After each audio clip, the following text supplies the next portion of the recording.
With extensive trial and litigation experience, the professionals at Russo Law Offices are qualified to represent you in civil matters, criminal law, municipal violations, and civil rights issues. When looking for a personal injury lawyer, Warren County, New Jersey residents choose us. We fight tirelessly for our clients with an aggressive and zealous approach. For an exceptional attorney with a hands-on approach, visit RussoLawLLC.com or call to schedule a consultation today. Pain with every move is a red flag. It says you should be thinking hard about an orthopedic evaluation. Think Rothman first. Rothman Institute is first in orthopedic research, clinical trials, innovation, and first with more board-certified surgeons in specialties from head to toe. The word institute in our name has meaning. When pain persists, Rothman first. For an appointment, call 1-800-321-9999 or visit rothmaninstitute.com. Did you know that Urco Credit Union has a new branch office in Easton? Urco recently merged with LV East Credit Union, and members now have a great Easton location at 2240 Northampton Street. Not a member yet? No problem. Stop by either the Easton or PHILLIPSBURG location and join for free. You won't believe the benefits, like free checking, free online banking and bill pay, free Visa debit card, discount movie tickets, and much more. Visit ircocu.com for details. Urco Credit Union, community banking that's all about you. Federally insured by NCUA. Ahart, Frenzy & Smith is a trusted choice agency, which means we can offer a choice of insurance companies and customize a plan to meet your specialized needs. Most importantly, our trusted choice agency is not an employee of an insurance company. Instead, we have agents who work for you, not the company. So when you need insurance, call Ahart, Frenzy & Smith, your trusted insurance agency. The housing index, the affordability index, is as low as it's been in 40 years. There's some great federal programs out there. If you could afford a home, there's money and financing available for you, and it's just a wonderful time to buy a home. We do commercial and residential. We do some rentals as well, and but we focus primarily on residential, and we keep our commercial to the local level. The best way to get us is our phone number, 908-213-2828. We have full-time secretarial staff taking the calls every day. You can also get us at remax.com. They should call us for not only to list and sell their property, but even for future planning. If it's something they're looking to do a year or two or three down the road, it's never too early to start making a plan and speaking with an associate. We also have in-house mortgage representation on the site, so if there's mortgage questions, we're able to provide that as well. Very happy to be in Phillipsburg, and we're really looking forward to be supporters of the community and helping out any way we can.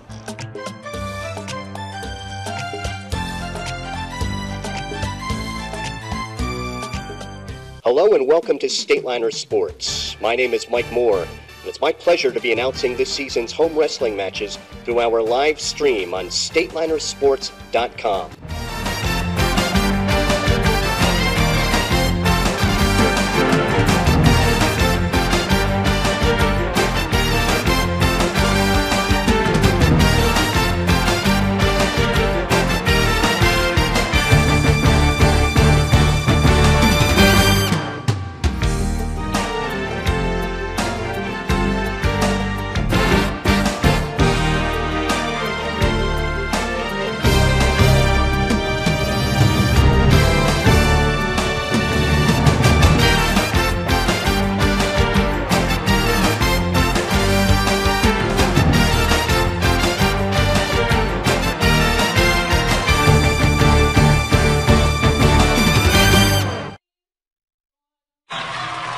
From the pit, the Stateliner Gym in Phillipsburg, StatelinersSports.com proudly presents Phillipsburg High School Wrestling.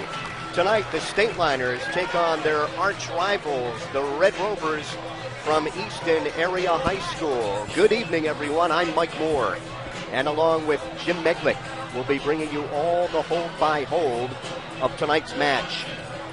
Phillipsburg comes into the contest with a record of 6-1. The Red Rovers are 11-3.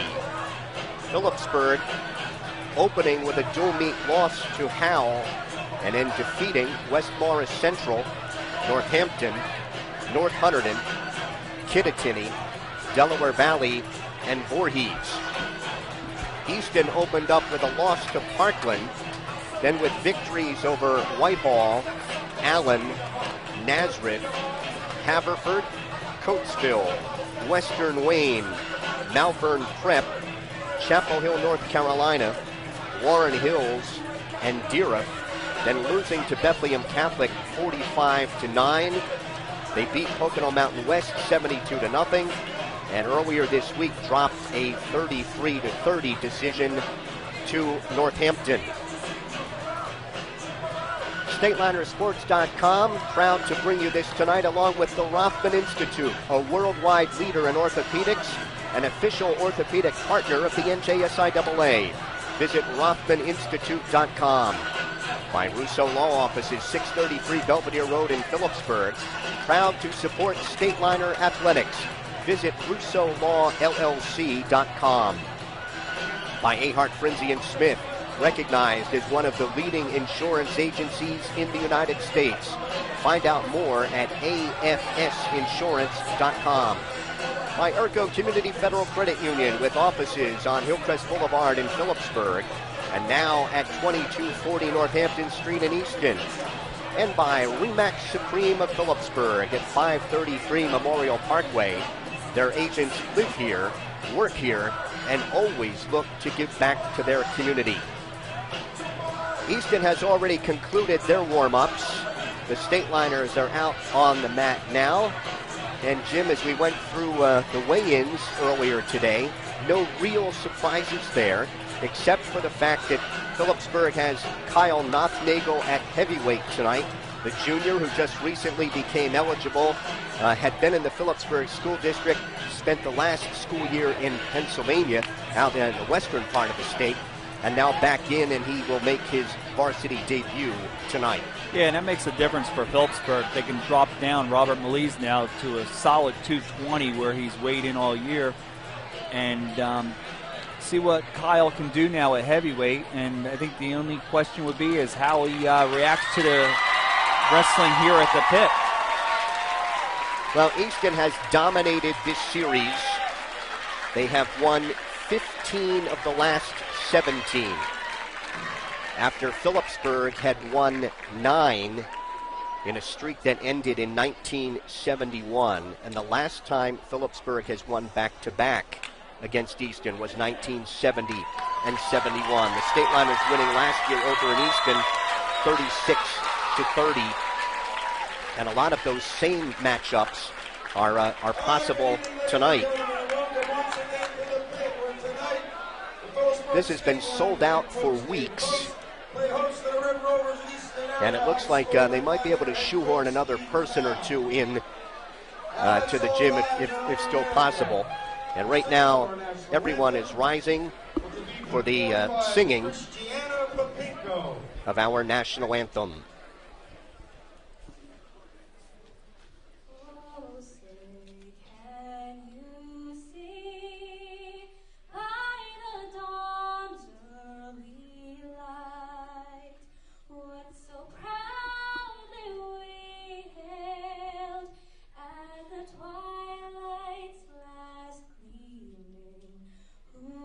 Stripes and bright stars through the perilous fight.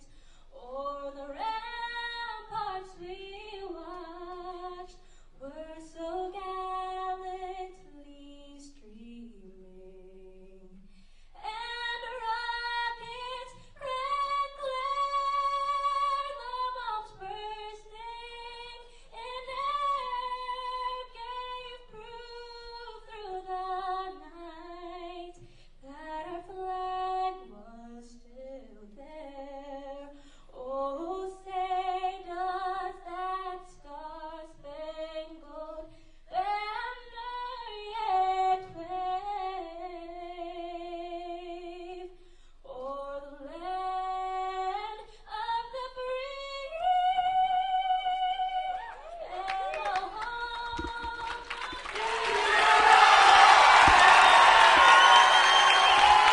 of Our match will start at 220 pounds, where Easton has 2 wrestlers weighed in. Scott Betts, a senior, 11-9, and John Williams, a junior, 3-3. Against Phillipsburg's Robert Melise, a sophomore, 17-4. Either Betts or Williams will go at 285 against Kyle Nothnagel of Phillipsburg, a junior who will make his first start. 106, Kason Corallo of Easton, a junior, 20-3. Against Phillipsburg junior Kyle Marcus, 15-7. 113, Isaiah Roche of Easton, a junior, 13-4. Against Phillipsburg junior Tom Kosar, 3-3. 120, Hayden Kelleher of the Rovers, a sophomore, 18-4. Against Phillipsburg junior Tyler Egan, 7-10. 126, either Anthony Roche, a senior, 9-5, or Nick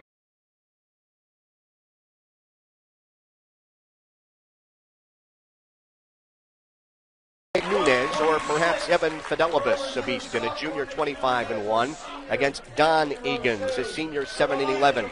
Then at 138, Fidelibus or Tom Cisco. Fidelibus, a junior, 25-1. Cisco, a senior, 1-1 against DJ Wissing, a junior, 16-5. 145 for Easton, either junior Jim Saylor, 19-1. Or Phillipsburg sophomore Darius Joyce, Easton sophomore Darius Joyce, 6-6. Against Phillipsburg senior Steve Friedman, 14-5. 152, either Saylor or Joyce. Against John Kaluzny, a senior, 10-6, or senior Corey Zinsmeister, 3-3. 160 for Easton, Ethan Dorenzo, a sophomore, 14-8, against Phillipsburg senior Max Selling, 19-2. 170, Isaiah Walker of Easton, a junior, 14-7, against Stateliner senior Jim Schudema, 19-2. 182, Craig Stoliker, a junior, 12-9 for Easton, against either Phillipsburg senior Tim Hinkle, 8-9, or sophomore Andrew Horan, 15-5. And at 195, Easton senior Mike Catalano, 10-7, against either Horan or Muhammad Fawad for Phillipsburg. He is a senior, 10-7. So Jim, it starts at 220, where Phillipsburg is expected to be stronger in the upper weights. 2 weight classes there. Then back to the start where Easton is expected to get back into it, and then Phillipsburg to be the stronger team, most believe, at the end. Yeah, that's the way it looks anyway on paper. And Coach Dave Post mentioned to us earlier that when it does get down to the lower weights, that he'd like to just, if he could just get one of the first couple there, that he feels he's in good shape as long as his 2 heavyweights come out, because Phillipsburg will be strong and bonus point strong as we get near the end of this match. This pit is rocking tonight right now. The student section to our left from the Stateliner Sports table is, they are pumped up for Easton right now. Well, talking with both coaches beforehand, Dave Post said he did not think the flip mattered that much tonight, and Easton would prefer to control the odd bouts, and Phillipsburg won it. So the Stateliners will control the one that Dave Post most wanted to control. He said was 170, but if they lost the flip, then they would control 145. Yeah, I'm anxious to hear when Frank Leitner comes over to the table here to say who got odd and who got even. Well, I think Phillipsburg took odd. They took.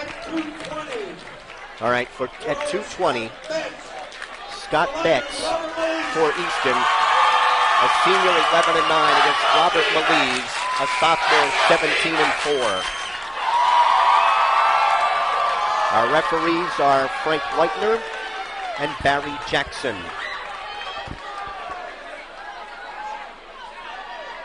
Robert Melise has been a pinner for the Stateliners this season and has done well both at 220 and up at 285. Okay, Barry Jackson will be the referee for this bout. Tied up in the center. Now Melise tried to work an arm drag, no advantage. Just tied up, trying to control each other's wrists.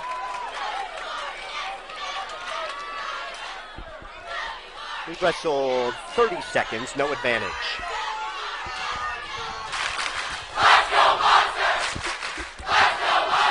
Backpedal to the center, still no advantage here in the opening 40 seconds. Malise trying to snap down on the head of Betts. Malise weighs 219 and a half. Betts 217.8, so no real difference in weight. 1 minute gone in the first. No advantage here in the opening bout of the night at 220. Betts is trying to work a front head and arm, and Malise pops his head out of that. Again, work on each other's wrists right in the center. Robert Malise, third in the district last year. Third in the Hurricane Classic. Second in the Warren Hunterdon and Sussex County Tournament. And ranked second up at 285 by the Express Times. He's looking to get a bear hug if he can in front of the Stateliner bench. Now look for an inside trip. And they're off, no advantage, 12 seconds to wrestle. Right now, just a lot of pushing going on. Neither wrestler with a shot. Referee Barry Jackson looking for some blood on Scott Betts, and blood time is rolling right now.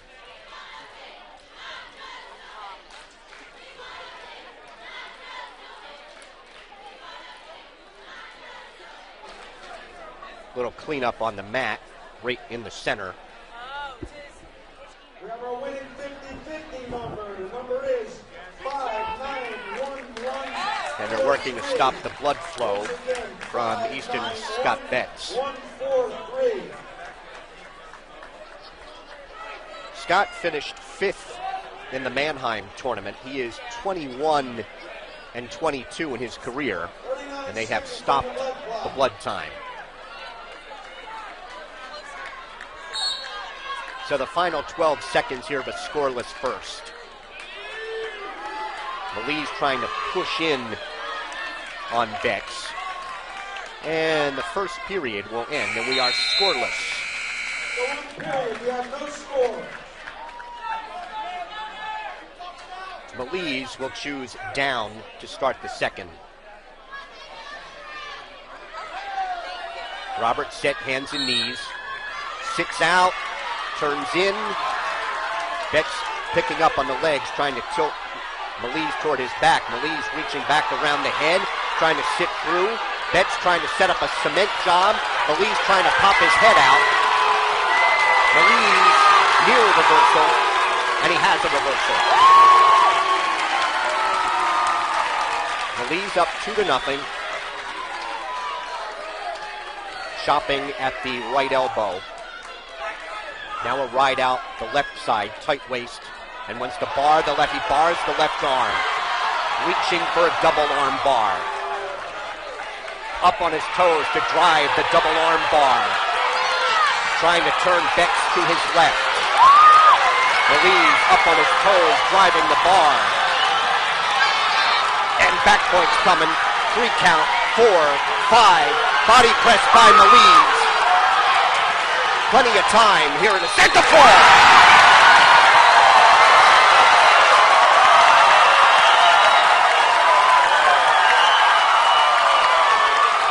Three minutes and 3 seconds for Robert Malise, and Phillipsburg leads 6-0.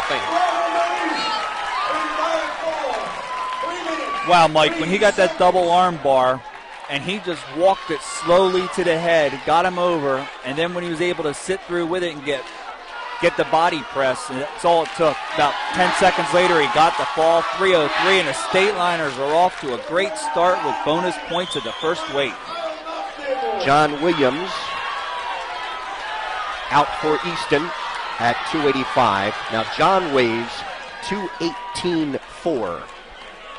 And Kyle Knopfnagel for Phillipsburg weighs 264.9. So he has a decided weight advantage. Doing a little more blood cleanup over front of the second press table tonight.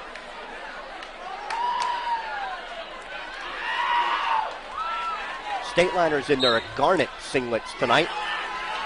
gray and white trim. Easton in a blend. Now, the referee, Frank Leitner, just stopped it for give Williams a chance to adjust his headgear. Williams, very tall heavyweight, as Knopfnagel looks for a bear hug.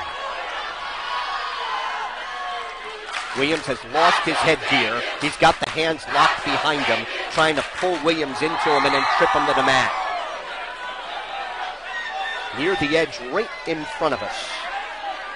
Still trying to work the bear hug. There's the trip at the edge, but they go off the mat, no advantage.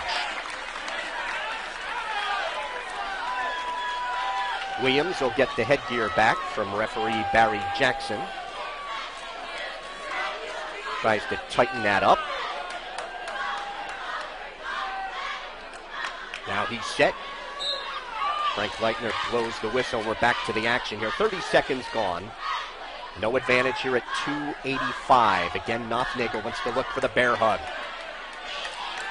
Trying to pull Williams into him and go for an inside trip. Still no advantage.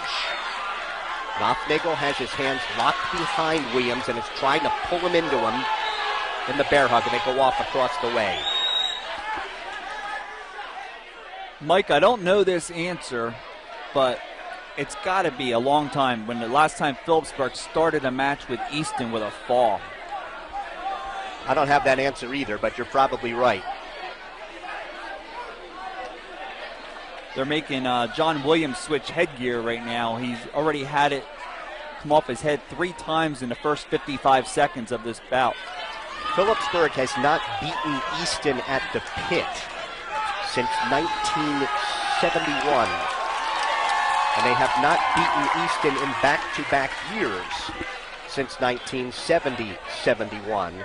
And that snapped when Easton won in 1972. That snapped a 9-match Phillipsburg winning streak. If you're just tuning in right now to Stateliners Sports at 7 o'clock right now, you missed the beginning of this match. We started early here at the pit. We started at 220 pounds, and Robert Meliz of the Stateliners with a double arm bar and a fall in 303 over Scott Betts of Easton. We are now at 285, where John Williams of Easton is trying to find a headgear that's going to stay on his head, and he's going against Kyle Knopfnagel, a junior making his first varsity bout for the Stateliners. Steve Powell trying to adjust that headgear, and his top assistant, Barry Snyder, long-time Easton assistant, also across the way. All right, Williams has the headgear set. And we're back to it. Again, Knopfnagel looking, trying to snap down on the head of Williams. They break apart. Again, trying to get inside the arms. Lock his hands behind him. Williams fights that off. They break apart. Tie up outside the center. Williams reaches for the right leg of Knopfnagel. Can't pull it in. Knopfnagel looks for that. Now a headlock. He's behind him. Headlock by Williams. And Williams has to take down and some back points on Knopfnagel. Body press on the left shoulder. Looking in is Frank Leitner. 25 seconds to go, and Knopfnagel in a lot of trouble. Frank Leitner looking in right under that left shoulder. Knopfnagel trying to bridge. Williams squeezing that head. Pressure on the left shoulder. 10 seconds to wrestle. Knopfnagel now rolling back. Trying to bridge off his head near the edge of the mat. 3 seconds. 2 seconds. 1. And the period will end. That is a 5-point play for John Williams. And the Easton Junior is out in front 5-0 after 1.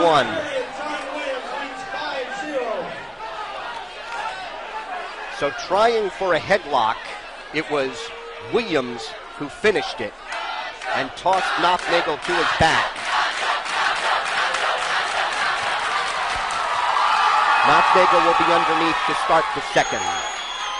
He gets set hands and knees. Williams left hand tight waist right elbow.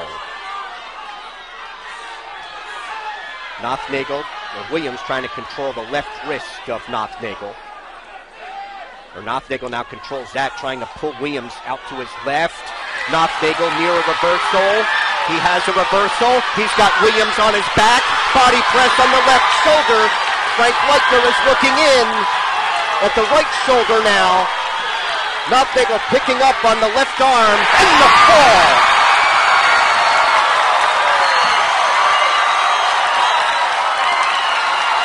Two and a half minutes. Kyle Knopfnagel comes off his back, and he was in deep trouble in the first. Comes off his back and gets a fall in 30 seconds in the second, and Phillipsburg leads 12-0. Okay, we were within, I'm going to say, a half an inch of Easton tying this match up at 6. I mean, it was right in front of us. If Frank Leitner would have hit the mat, there would have been no arguments here in the pit. And then for a reversal to start the second period right away by Knopfnagel, and then a body press, and you knew with all that weight and all that time, it was only a matter of time, and he got the fall on the Stateliners. Back-to-back falls to start this match with Easton. 106 pounds, Kyle Marcus for Phillipsburg, a junior 15-7 against Kaysen Corallo of Easton. He is a junior 20-3. Looking for a barrel roll is Marcus. Can't finish that. Corallo now with a front head and arm. Barry Jackson is the referee for this bout, and he calls a stalemate. We'll start him fresh. Common opponents here with Northampton on Wednesday. Corallo decision Logan Minos of Northampton 6-4 in overtime. And Marcus in the Phillipsburg Northampton dual meet beat Minos 6-0. Outside the center, no advantage. Again, Marcus looks for that barrel roll, can't finish it. And Corallo looked for a power shrug. They go off the mat, minute 5 to go in the first. So it could not have started any better as far as Phillipsburg is concerned. And I think Steve Powell was hopeful of avoiding bonus points, but he knew there were possibilities at 220 and 285. Yeah, but I think Coach Powell definitely thought that the bonus points would have been for Elling and Schutema later on for sure. Marcus almost had a takedown, but he got off balance, and now Corallo is near one. Picking up on the right ankle of Marcus.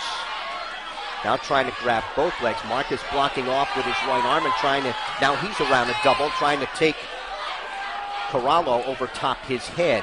Still no advantage. Near the edge of the mat across the way, Marcus trying to pick up Corallo and get control. He's behind him, has to get a knee to the mat. They're at the edge, he picks him up and drops him down for 2 with 12 seconds to go in the first, and they go off the mat. Marcus gets the takedown. I stopped my thought there for a second because Marcus was close to a takedown earlier with his trip, but Coach Post, I'm sure, did not expect back-to-back falls, and now he's in a position where he said he'd like to get one of these 3, and this is one of them, so either 106, 126, or 132, and he's off to a good start with the first takedown of this match. Marcus throws the right leg in, and as Corallo stood, and he's able to ride out the first period. Marcus's choice, he will take down to start the second. So that was the first takedown for the Stateliners. Easton has one on a 5-point play from John Williams at 285, but that didn't help as Kyle Knopfnagel got the fall on 230 with a reversal in the second period. Corallo picks up on the left ankle, trying to break Marcus down. Now reaches for a cross-face cradle. Marcus with both hands around the right wrist of Corallo so he can't lock up anything. Now reaches for a cross-face cradle again out the left side of Marcus. Gives up on that. Marcus again controlling that right wrist. Corallo is spinning around behind. Marcus keeping both hands around that right wrist and trying to post that so he can use it to try to come out and face him. 45 seconds gone here in the second. Corallo riding Phillipsburg's Kyle Marcus. Stalling on top is called on Corallo. That's the first warning for stalling. Marcus is set, hands and knees. Right hand tight waist, left elbow by Corallo. Breaks down Marcus on the whistle. Marcus trying to peel that left hand off his left elbow. Corallo keeping his weight on the back of Marcus. Reaches to control the left wrist. Marcus fighting to his knees. Corallo reaches for a crossface. He may have a crossface cradle. He does. And then Marcus hanging on to Corallo's right foot to try to avoid being turned over. 35 seconds to go. Corallo wants to now take him left to right with that crossface cradle. Now he will try to take him front to back. Marcus hanging on to that right foot. And so Corallo is not able to push off of that. Marcus is able to pop out of the cradle. Corallo's still in control. Marcus trying to stand. Stands. Corallo with 5 seconds and stalling is called, and now it is 3-0. And Marcus will take him off at 0.6 of a second. And you saw that stall come right away when Corallo did not make any attempt at all to bring Kyle Marcus to the mat, and Marcus wasn't able to get out the second period, but he did score with that point for stalling. So it's 3-0 Marcus after 2. Corallo's choice. He looks over at Steve Powell, and he will take underneath. Easton coaches already are not happy with the wrestling refereeing duo of Frank Leitner and Barry Jackson. There's an escape for Corallo. So it's 3-1 Marcus in the third. Working takedowns. Marcus able to get one in the first. They go off in front of the Easton cheerleaders across the way. 17 seconds gone in the third.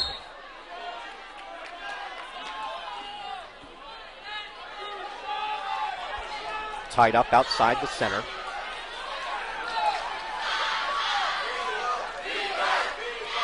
Corallo trying to snap down on the head of Marcus. Stalemate called by referee Jackson. You know, Mike, I just got to say, we've done 2 other matches, West Morris Central and Kittatinny, but this actually feels like we're really back into it now with Phillipsburg Easton here on the mat. You always hear about bands as a takedown now is awarded to Casey Corallo. And we are tied at 3.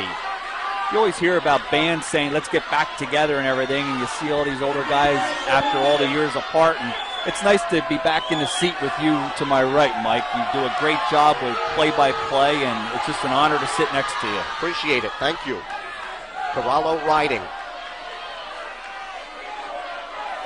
Has the right leg of Marcus extended. Phillipsburg fans once stalling on top on Corallo. Barry Jackson, the referee, in to say something with 33 seconds to go in a tie bout at 3. Trying to reach for a cross-face cradle as he now gives up as he had control of Marcus's left elbow. Now Marcus tears at that right wrist, trying to post that and then come out and face Corallo at the edge of the mat. They're off with 14 seconds left. Corallo tried to lift up on the butt and step through on it, but Marcus was able to get off the mat. We're now 13 seconds to go. High score. Marcus gets set, hands and knees. Corallo, right hand tight waist. Marcus stands, trying to pull those hands apart. 10 seconds to go in the bout. Corallo picks up Marcus, dumps him down. Marcus to his knees. We are 3 seconds away from overtime. Overtime tied at 3.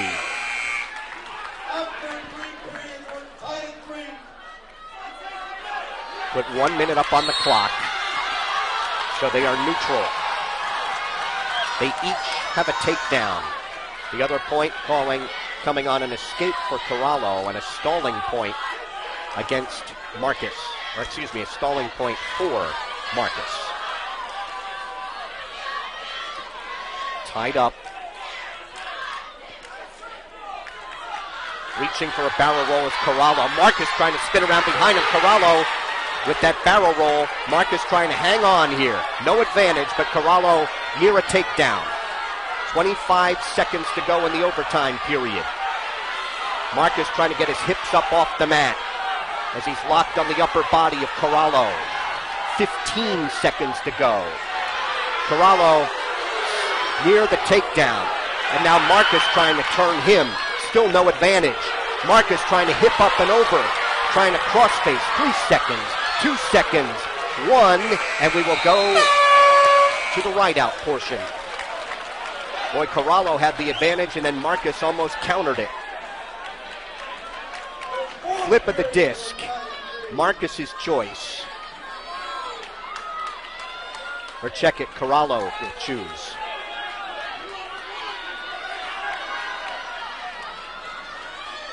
He will go underneath. 30 seconds on the clock. Marcus, right hand tight waist, left elbow. Corallo stands. Marcus has to cut him. On the escape, 4-3 Corallo, and they will work takedowns. Marcus needs to be aggressive here because he hasn't been able to get out when he has been on the bottom. So he's got 15 seconds to try to get this takedown to take the lead. Front head and arm by Corallo. But Marcus is up on his feet. 5 seconds to go. Now Corallo will have to try and ride out Marcus. Ahead 4-3. Marcus has 30 seconds to get out and force a deciding ride out, period. Marcus is set. Stands. Brought back down to his knees. Corallo picks up on the left ankle. Trying to control the left elbow. Marcus trying to stand and shake Corallo off him. 15 seconds to go. Corallo has the left leg in. 5 seconds to go, and Corallo is going to hang on and win a 4-3 overtime decision for Easton at 106. We are through 3. It is Phillipsburg 12 and Easton 3. Well, that was an entertaining bout here in the pit at 106, and it went Easton's way. So they got the one at 106 now, and now we'll see what happens at 112, where it's going to be Isaiah Roche and Tom Kozar of the Stateliners. Ahart, Frenzy & Smith in Phillipsburg is a trusted choice agency, which means they can offer you a choice of insurance companies and customize a plan to meet your specialized needs. Most importantly, our trusted choice agency is not an employee of an insurance company. Instead, they have agents who work for you, not the company. Isaiah Roche with a quick takedown on Phillipsburg's Tom Kozar here at 113. Kozar tried to block off and come out and face Roche. Roche riding out the right side. Trying to work a hazard tilt, trying to pull the right arm across the body. Kozar stands, brought back down immediately by Roche. Now he's trying to pull a wrist through the crotch, and they go off the mat at minute 21 to wrestle in the first. And Roche will cut him, so it is 2-1.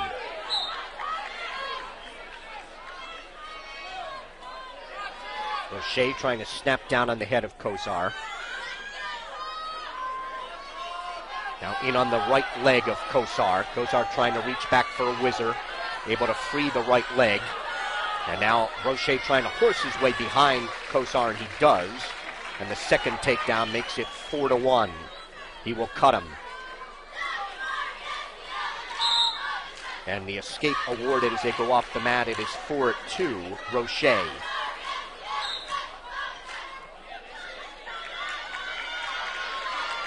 So Roche trying to build to a major decision here from his feet, as he has twice in the first period cut Phillipsburg's Tom Kozar. Tried to snap down Kozar. Now trying to work a Russian tie with 30 seconds to go. And he forces his way behind for another takedown, his third. He leads 6-2. Kozar steps across. Kozar's going to get a reversal, and it is now 6-4. He's got the legs in, near leg, far arm. Roche is up on his feet, and Kozar potentially dangerous is called with 5.7 seconds to go in the first.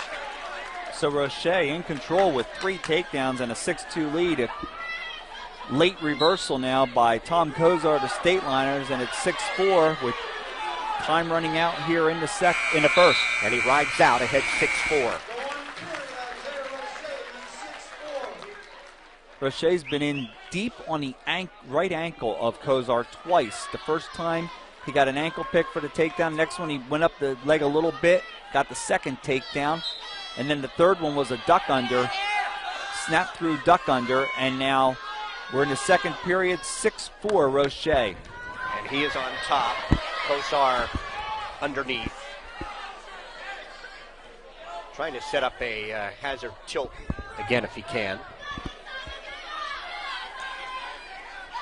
20 seconds gone in the second. Stateliners lead the match 12-3. We're at 113, or the fourth bout of 14. Kozar stands. He's out.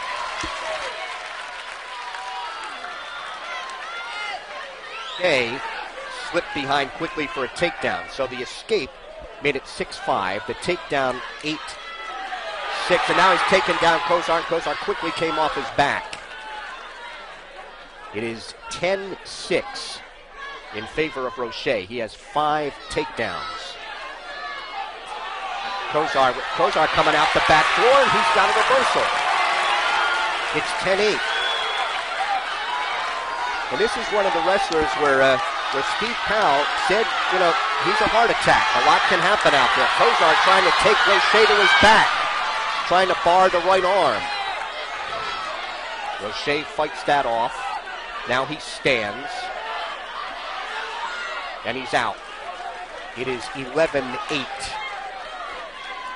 And they'll work takedowns. Now Kozar with a bad shot, and Roche spun around behind for a takedown. It is 13-8. 20 seconds to go here in the second. Trying to bar the right arm of Kozar, and they go off the mat.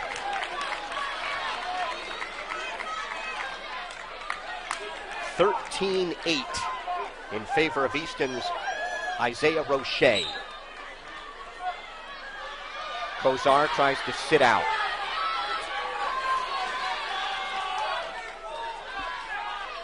Final 5 seconds here of the second.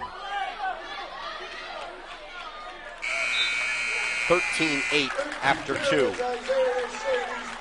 Roche lost to Dan Moran of Northampton 13-3.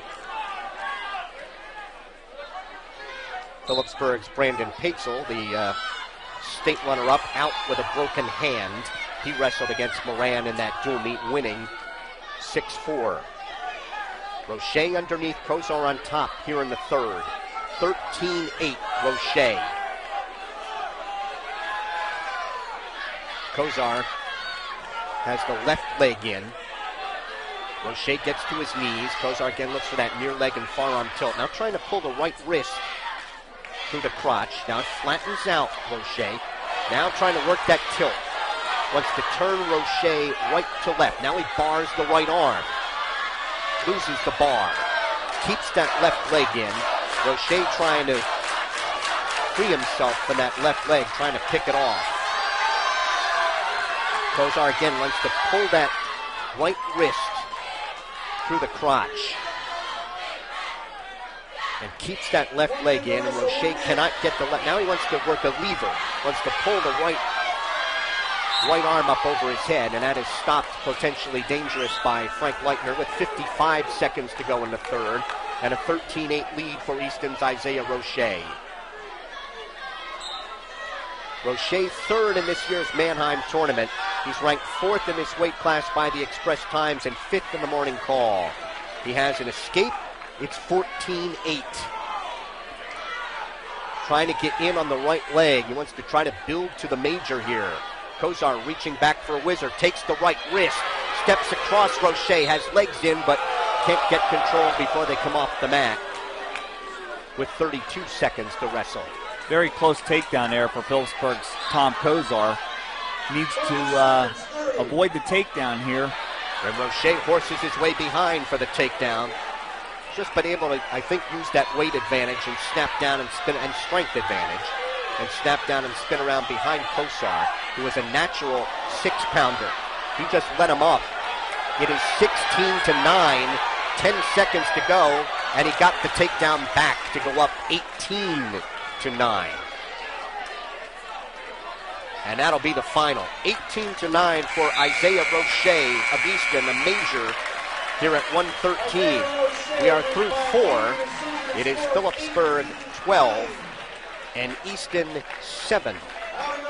I looked over at assistant coach Barry Snyder right there when Isaiah Roche left him up with 15 seconds to go, which did away with the major, but it didn't matter. Roche got another takedown for the 18-9 major, and so Easton is back in it now. They trail Phillipsburg 12-7. Rover's another favorite here at 120. Hayden Kelleher, a sophomore, 18-4, against Phillipsburg junior Tyler Agins, 7-10.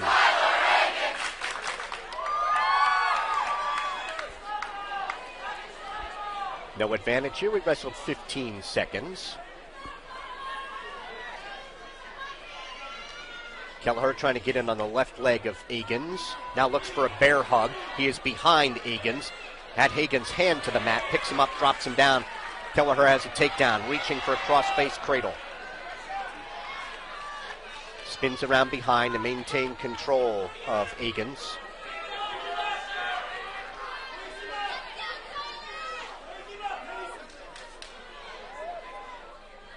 Agins trying to stand. Kelleher behind him. Now drives out the right side, reaches for a cross-face cradle again at the left elbow, trying to take that back to the left knee. He has a cross-face, and Agins pops out of it.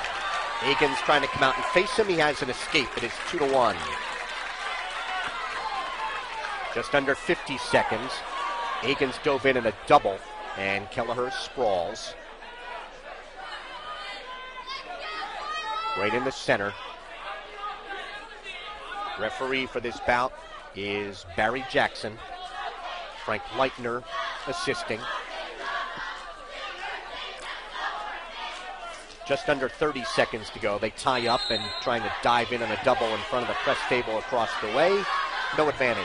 A year ago, Tyler lost to Anthony Roche of Easton 7-3, and Hayden Kelcher was defeated by fall by Brandon Paetzel. Kelleher trying to snap down on the head of Agins and spin around behind him. Final 10 seconds. Agins trying to hang on and then to the right arm, block off with his left. 2 seconds to go, and Kelleher will run out of time, not be able to finish that. He leads 2-1 after 1.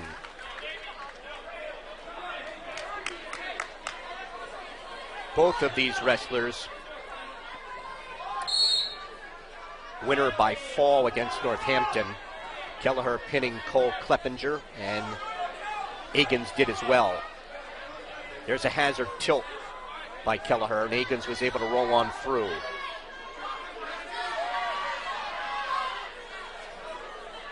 Kelleher trying to set up that hazard again. Gives up on that. Reaching back for the crotch. Trying to take Agins off his base. Tries to bar the right arm, gives up on that. Now he tries to set up the hazard again. 2-on-1 in the left wrist. Now he wants to bar the left arm and drive a half from the right side. Agins picked off the half. It is stopped potentially dangerous by Barry Jackson. 1:08 to wrestle in the second. Yeah, I saw Kelleher's arm come down below the elbow, which made it a hazardous position. And Barry Jackson was right on top of that one, stopped it. We're now 1 minute to go, second period. 2-1, Kelleher over Tyler Agins of the Stateliners. Phillipsburg leads the match 12-7 through the first 4.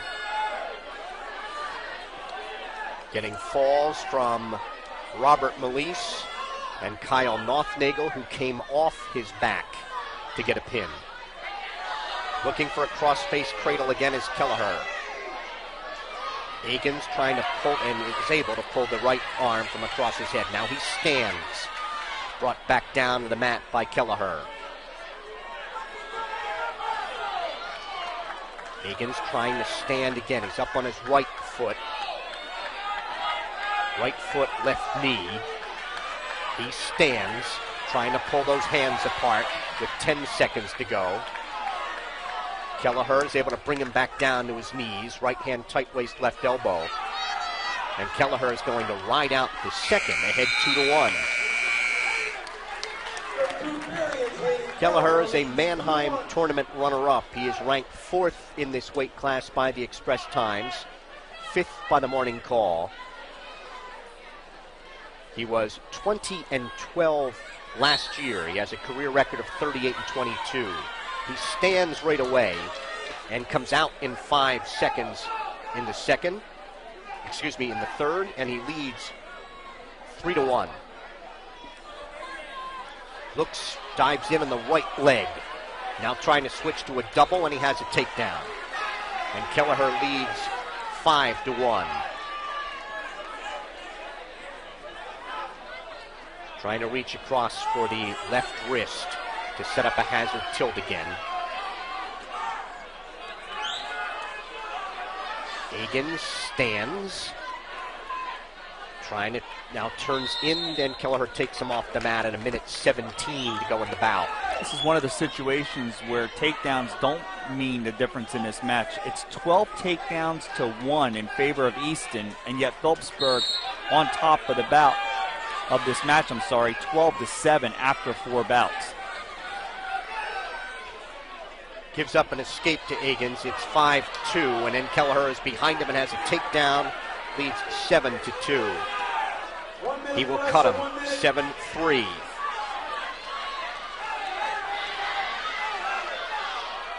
Dives in on Egan's left leg. Has a takedown. It is 9-3. Easton coaches say cut him. He does. It is 9-4. Dives in on a double. Stalling warning against Egan's. Egan's trying to block off with his left arm. Kelleher spins around behind, gets the takedown, 11-4. Egan's trying to step across and get a reversal. 20 seconds to wrestle. And it is stopped potentially dangerous with 19 seconds to go. He will cut him to make it 11-5. See if Egan's can avoid the major. As they circle, diving in on a single is Kelleher. Trying to horse his way behind. Egan's came out of that. 10 seconds to go. Stalling warning will make it 12-5. Kelleher is in on the left leg. 3 seconds, 2 seconds, 1 second, and he will avoid the major. The stalling call made it 12-5, but Kelleher could not get another takedown. So we are through 5. It is Phillipsburg 12 and Easton 10. Remax Supreme, owned by Mark Scuderi, has been serving the Phillipsburg area since 2001. Proudly located at 533 Memorial Parkway, their agents live here, work here, and always look to give back to our community. You can reach Remax Supreme at 908-213-2828 or www.PHILLIPSBURGRealEstate.com. It is Brian Meyer against Nick Nunez at 126. So Evan Fidelibus and I believe Anthony Roche will be going up for Easton. Wrestled 15 seconds, no advantage. Meyer's a freshman, 6-9. Nunez is a sophomore, 6-6. In on a single as Meyer converts a double and leads 2-0. So I think Steve Powell making the first big move here, Jim, after giving up the 2 falls as he looks through the lineup, trying to decide where he needs more points. So I think he will kick up Anthony Roche to 132 and Evan Fidelibus to 138. And hoping to get both of those matches here and hoping to possibly get this one. This is a toss-up right here. But Phillipsburg's Brian Myers has been very impressive on his feet this year from what we've seen.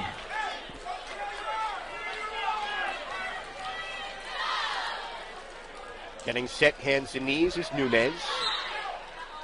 Meyer. Right hand tight waist. Trying to control the left wrist. Nunez stands, and Meyer loses him. It's 2-1. Working takedowns again, right in the center. Just under a minute to wrestle in the first period. Easton has a major and 2 regular decisions for 10. Phillipsburg has 2 falls for 12. Meyer's in on the left leg behind the knee. Picks up that leg. And he's got his second takedown. And Meyer leads 4-1. Final 30 seconds of the first. Meyer with a right hand tight waist, controlling the left wrist. Riding out the left side. Meyer keeps Nunez to his knees with 10 seconds to go. Nunez tries to roll. Meyer loses him with 6 seconds to go. It's 4-2. Nice roll by Nunez to come out.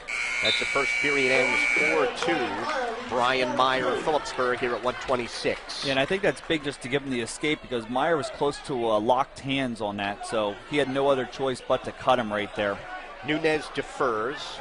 Brian Meyer will be underneath to start the second. Meyer set. Nunez, right hand tight waist, left elbow. Meyer tries to crawl away from him at the whistle. Now he stands. And he is out. 5-2. Meyer. They will work takedowns again. Meyer has a pair of them from the first period. Time work on each other's wrists. Nunez reaches for the left leg of Meyer. Can't pull it in. Meyer thought about an ankle pick and gave up on that halfway. Nunez dives in on the left leg of Meyer, who sprawls. To work on each other's wrists. Meyer reaches for the left leg, can't pull it in. Meyer diving in on the left leg of Nunez behind the knee. Tries to switch to a double. Nunez trying to horse his way behind. He's got his leg free. No advantage. Now Nunez is in on Meyer's left leg. Meyer trying to block him off with his left arm. Nunez picks up that left leg. Now Meyer trying to reach back and sprawl. Meyer frees the leg, and we have no advantage. So either wrestler had an opportunity, and neither wrestler could finish. And both were in tight for the opportunity for that takedown. Now Meyer shoots in. Barrel roll at the edge, has the takedown, and leads 7-2. And off they go right in front of our StatelinersSports.com microphones. 35 seconds to go in the second. Phillipsburg freshman Brian Meyer with 3 takedowns to 2 escapes for Easton's Nick Nunez. Nunez is set. Meyer right hand tight waist left elbow. Picks up on the left ankle on the whistle.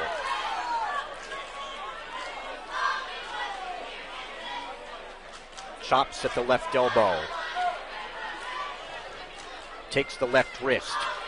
Trying to work a lever. Now he wants to bar the left arm. Out the left side on Nunez. Frank Leitner looking in very closely at that bar. With under 10 seconds to go here in the second period.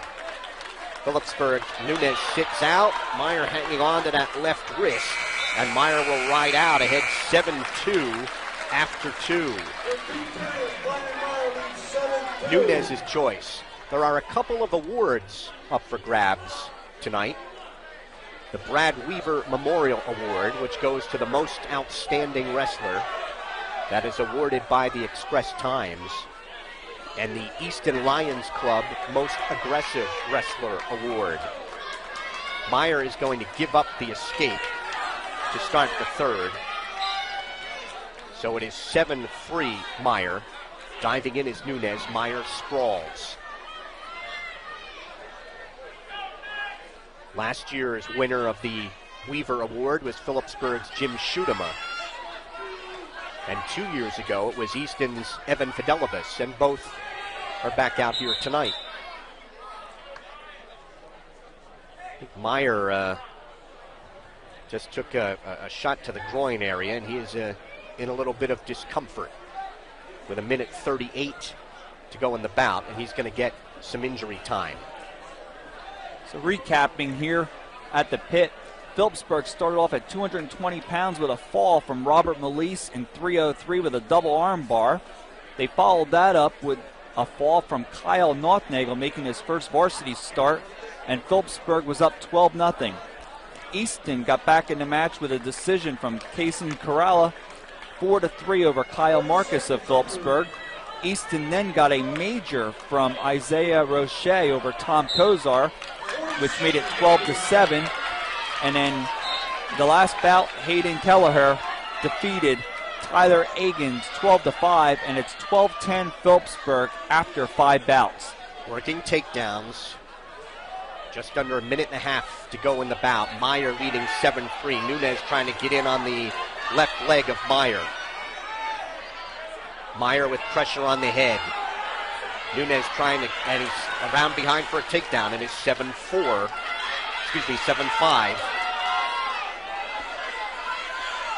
Now Nunez, right hand tight waist, left elbow.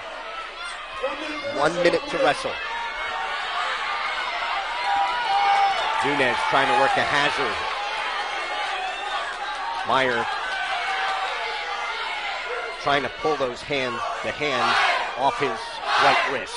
Now he gets to his knees.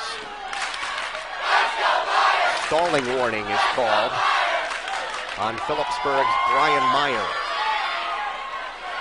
Meyer stands, trying to pull those hands apart. He's out. It's an 8-5 lead with 30 seconds to go.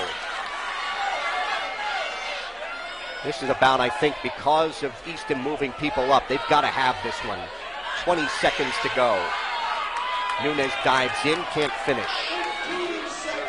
Reaches, trying to barrel roll on the right leg, blocked off. Easton wanted a stalling call. 7 seconds to go.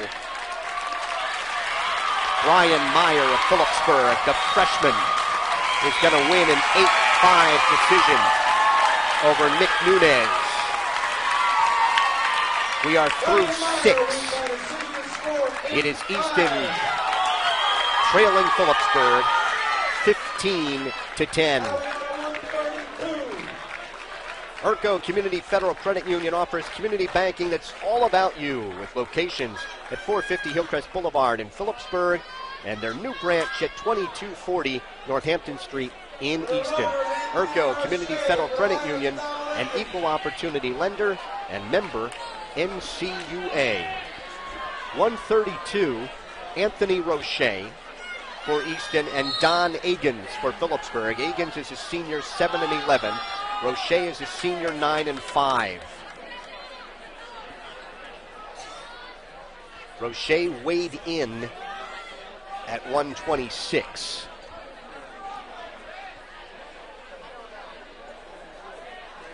Wrestle 20 seconds, no advantage. Off the mat they go, just to our left. Mentioned before, Anthony Roche faced Tyler Agins last year, and Roche beat him 7-3.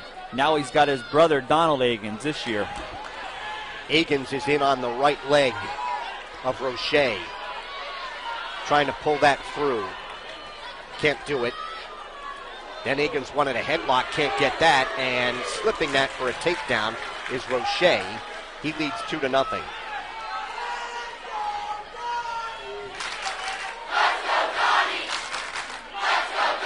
Roche weighed 128.1. Agins at 134.1. They're off the mat across the way, just under a minute to wrestle.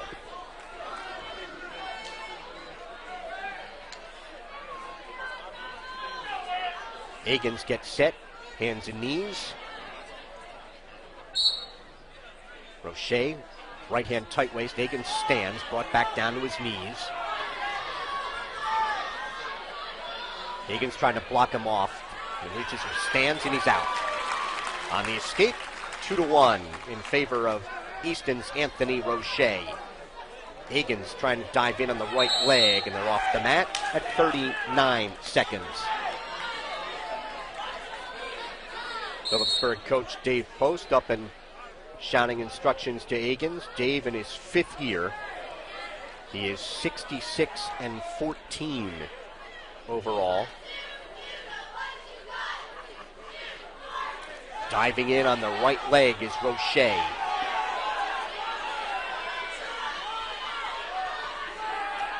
Agins trying to cross-face him. Agins locks hands behind Roche's left knee, trying to set up a spladle. 7 seconds to go. And this period will end 2-1, Roche.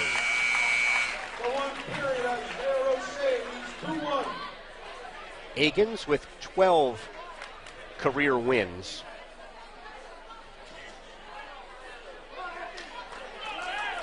Roche with 17.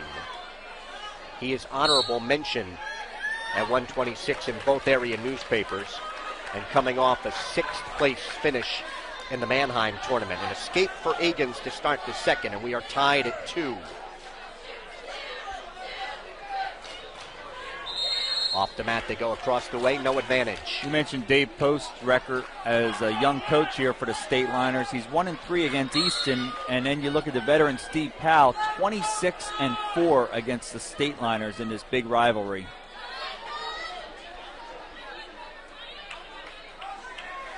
At the same time that, Phillipsburg has been racking up sectional and group championships in New Jersey, they had no luck against Easton. I mean, it's Steve Powell's 26-4. There wouldn't be a New Jersey coach against Phillipsburg who could come anywhere near that. Off the mat, no advantage here, in 1:14 to go. Yeah, for such a big rivalry, to have that type of record just shows the coaching and the way these kids get up for this match, and it's definitely been Easton's favor, but Phillipsburg looking to make it 2 in a row here tonight, and they have a 15-10 lead after 6 bouts. Roche pushes on the head of Agins. Roche with a first period takedown. Agins had a first period escape and a second period escape for his 2. Roche's looking for a bear hug, and Agins is able to pop his head out of that. Now they are tied up outside the center.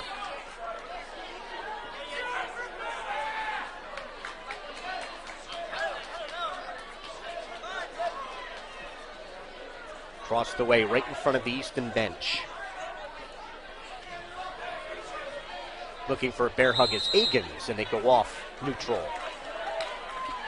So Easton will be favored in the next bout with Fidelibus going against DJ Wissing more than likely, and they'll also be favored at 145 with Jimmy Saylor going out. The juniors 24-1.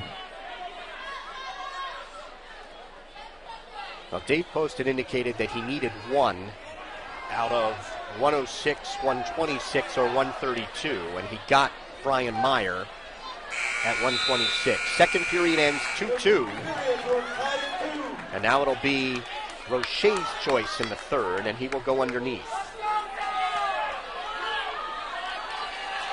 Agins, left hand tight waist, right elbow. Roche sits. Now back to his knees. Agins trying to get the legs in. And controlling the right wrist. Puts pressure on the head of Roche. Trying to set up a power half. Roche trying to get to his knees. Agins has the right leg in. Now loses the left. Still has the right in. Trying to set up a power half. Putting pressure on the head and neck of Easton's Anthony Roche. Right in the center. Now he wants to try and tilt him back with that power half to his right. Cups him under the chin. Has to get out the right side with it, and Roche's able to get back to his knees, and Agins flattens him out. 1 minute to go in a 2-2 bout. Agins trying to work that power half. He's had a 6-pound weight advantage and looks like he's able to use that here in the third. A stalemate is called at 50 seconds. I think the big thing right here now for Agins is to stop the first move from Anthony Roche. Roche trying to stand. Agins pulls at that left elbow, trying to gets the legs in. He's up high. Takes Roche down to his knees, but Akins is up high. Roche, and it's not potentially dangerous. 36 seconds to go in regulation, tied at 2. Roche gets set.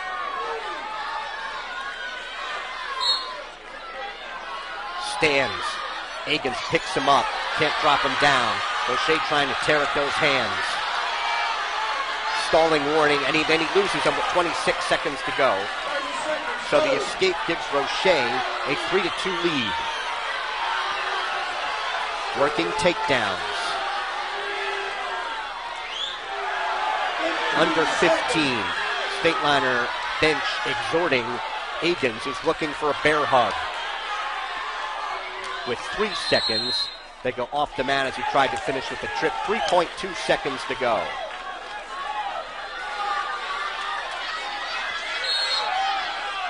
Akins quickly dives in. Roche is able to fight that off. He will win a 3-2 decision over Don Akins at 132. We are through 7. We are halfway through. It is Phillipsburg 15 and Easton 13.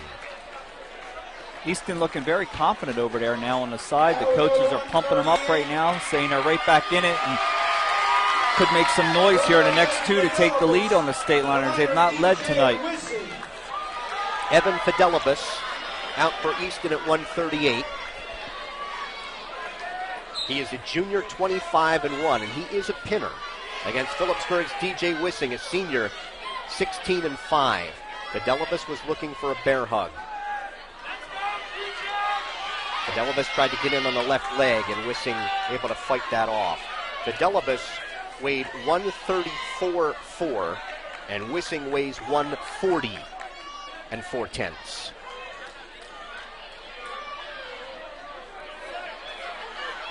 No advantage, 30 seconds gone in the first. Fidelibus again looking for that bear hug in front of the Easton bench across the way. They circle at the edge, and Frank Leitner says they're off. Fidelibus last year majored Tyler Pachanka. 2 years ago, Fidelibus won by fall over Zach Fisher. Looking to go 3-0 against the Stateliners. Snaps down on the head of Wissing, front head and arm.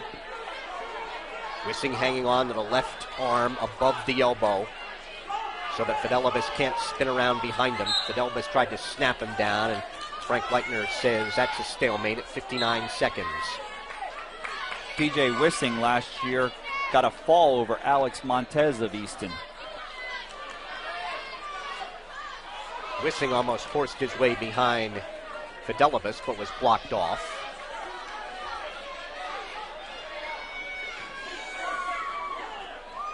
Down to 35 seconds here in a scoreless first. Wissing tried to spin around behind. They're neutral at 32 seconds as they go off.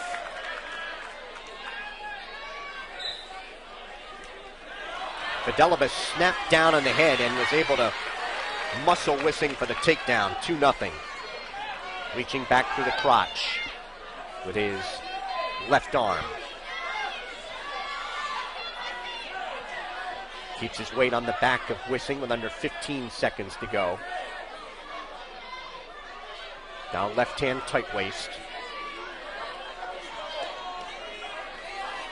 Near the edge in front of the Easton bench. Now Wissing stands. And the first period ends 2-0 Fidelibus. Evan, a district runner-up, region runner-up, third this year in Reno, where he had his only loss. He's a Mannheim champion and he's top ranked in both area newspapers at 132. Wissing underneath here in the second. Wissing was third in the Hurricane tournament, third in the Warren Hunterd and Sussex tournament, and he is ranked 5th at 138 by the Express Times. He has a career record of 36-17 Fidelibus' career mark is 85-26. Next week on Stateliner Sports, as Wissing stands and tries to come out. Fidelibus able to maintain control. Left hand tight waist. Now throws the right leg, had the left leg in, loses it. Been a very effective rider here, but not able to turn Phillipsburg's DJ Wissing. Tried a hazard tilt. Wissing rolled on through. Trying it again. Now he's got it back points. 2 count, 3, 4, 5. So the hazard tilt worked for 3 back points by Fidelibus, and he leads 5-0. 25 seconds to go in the second. I mentioned next week on Stateliner Sports, as Wissing was now just hit for stalling. Next week on Wednesday, Phillipsburg will wrestle Boundbrook.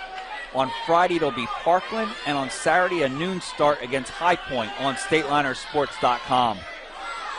Fidelibus riding right in front of the Phillipsburg bench. He sneaks a look back at the clock, which shows 5 seconds. And he will lead 5-0 after 2. Mentioned Boundbrook. Boundbrook ranks 2nd in the state. Big match for the Stateliners next week for the New Jersey rankings. Wissing choosing neutral to start the third. Fidelibus with a front head and arm. Wissing's able to pop out of that. Mention the rankings, Jim, in the area. LehighValleyLive.com is Bethlehem Catholic #1. Fidelibus is behind for a takedown, and he leads 7-0. Bethlehem Catholic is #1, Phillipsburg #2, Easton 3, Nazareth 4, Freedom 5, and then 6 through 10, North Hunterdon, Parkland, Saucon Valley, Delaware Valley, and Warren Hills, as Frank Leitner calls a stalemate in 1:16 to go. The NJ.com rankings, Bergen Catholic is #1 in New Jersey, Boundbrook 2. St. Peter's Prep is 3, Brick Memorial 4, Howell is 5th. And then Phillipsburg, there's an escape for Wissing at 7-1. 1 minute to wrestle, 1 minute. Phillipsburg, Paulsboro, DePaul, Del Barton, and Jackson round out the top 10. 7-1 lead. Wissing trying to spin around behind, but a whizzer put in by Fidelibus. Fidelibus needs a takedown to work for the major with 45 seconds to go. And he gets it. And he leads 9-1.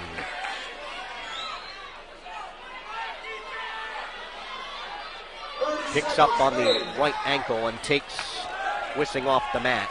30 seconds to wrestle. Dave Post yelling at DJ Wissing, telling him he needs an escape here to take care of the bonus point. There's a caution against Fidelibus. Wissing trying to stand. Fidelibus keeps his weight high in the back. Wissing stands, trying to pull those hands apart. Fidelibus drops down to the right leg. Wissing trying to reach back for a whizzer. Stalling warning on Fidelibus. Fidelibus hanging on to that right leg behind the knee. Picks it up and maintains control here with 6 seconds to go. So Evan Fidelibus of Easton will get a major 9-1 at 1:38. We are through 8, and Easton has grabbed the lead at 17-15. Easton has 2 majors and 3 regular decisions for 17. Stateliners have a pair of falls and a decision. At 1:45, I would think that this would be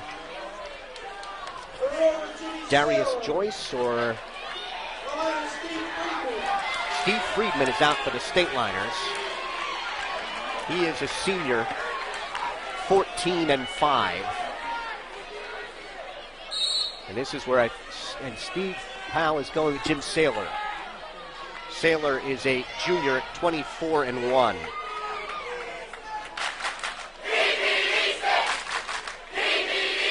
He beat Easton, the yell from the Stateliner fans, is the student section, as Friedman, of course, with the big fourth quarter punt return on the Saturday after Thanksgiving.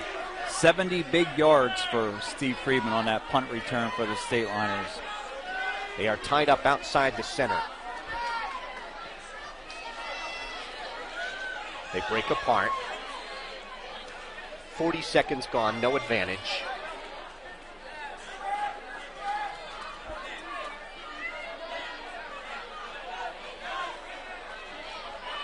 Tied up in the center.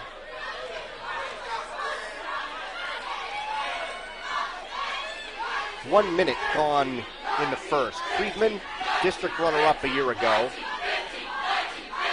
7th in the Hurricane tournament and 2nd in the 100 Sussex-Warren tournament. Ranked 4th in this weight class by the Express Times. Friedman, a 4-year starter. Off the mat, no advantage. 21-16 as a freshman. 19-15 as a sophomore. 18-16 a year ago. 14-5 so far this season. 72-52 in his career. Friedman 0-3 against Easton, and Jimmy Saylor 2-0 against the Stateliners. Both wins coming against Corey Zinsmeister, 6-3 last year and 8-4 the year before. Friedman tries to reach for a leg, can't get it. Final 15 seconds, and Saylor looks for a bear hug, couldn't finish that.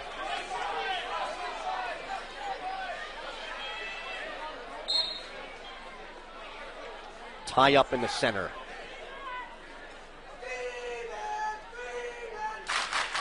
Friedman diving in on the left leg of Saylor, trying to switch to a double, and runs out of time. No advantage. Friedman will choose underneath to start the second. Jim Saylor, last year, district and region runner-up for the Rovers. 4th this year in the Reno tournament. And he is a 2-time Mannheim tournament champion. He is ranked 2nd in this weight class by the Express Times, 1st by the Morning Call. Saylor keeping that right leg in and pulling at the left arm of Friedman. Saylor 27-7 as a freshman, 35-8 last year, career mark of 86-16. Riding Phillipsburg's Stephen Friedman out the right side here with 1:10 to go, scoreless in the second period. Saylor has that right leg in, pulls up on the left ankle, the far ankle on Friedman, trying to take him off his base. Friedman tries to sit out and turn in, and they're off the mat at 55 seconds in the second. Take this minute to say hello to my nephew Brock, listening in Lidditz, Pennsylvania tonight with my brother Greg. Father-son listening to StatelinerSports.com with this rivalry between Phillipsburg and Easton. Easton's grabbed the lead 17-15. We are through 8 of 14 bouts. Right leg put in by Saylor. Out the right side of Steve Friedman. Friedman trying to reach around and pull Saylor out in front of him. Keeps that right leg of Friedman's trapped. Picks up on the far ankle, the left ankle. Trying to take Friedman off his base here. Friedman stands. Now put back to his knees. Now reaches out, trying to block off with his left arm. Saylor maintains control. Saylor tries to throw the right leg in. Final 5 seconds here of the second. So Saylor will ride him out. No score after 2. Saylor choosing underneath in the third.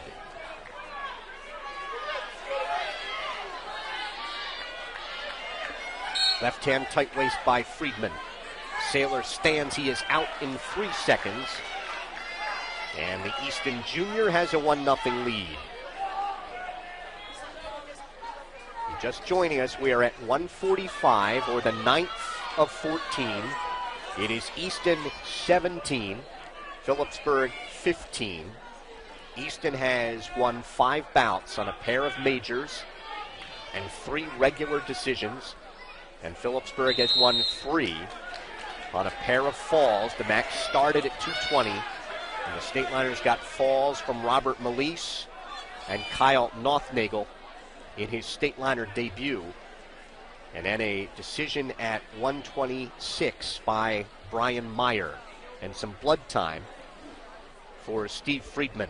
You know, Mike, we look up the scoreboard right now with Easton up 17-15. But they were, like we mentioned earlier, they were half an inch away from, right now, they could be up 23-9 on the Stateliners had Kyle Nothnagel not come back and gotten a fall against John Williams of Easton. Williams had him flat and a 5-0 lead after the 5-point play after the first period, but Nothnagel reversed him for a body press in 2.5 minutes. And that's the difference in the match right now. That's huge. It's a 12-point swing. Well, they had, referee Barry Jackson had started it and did not realize there was still some mat cleanup off to his right.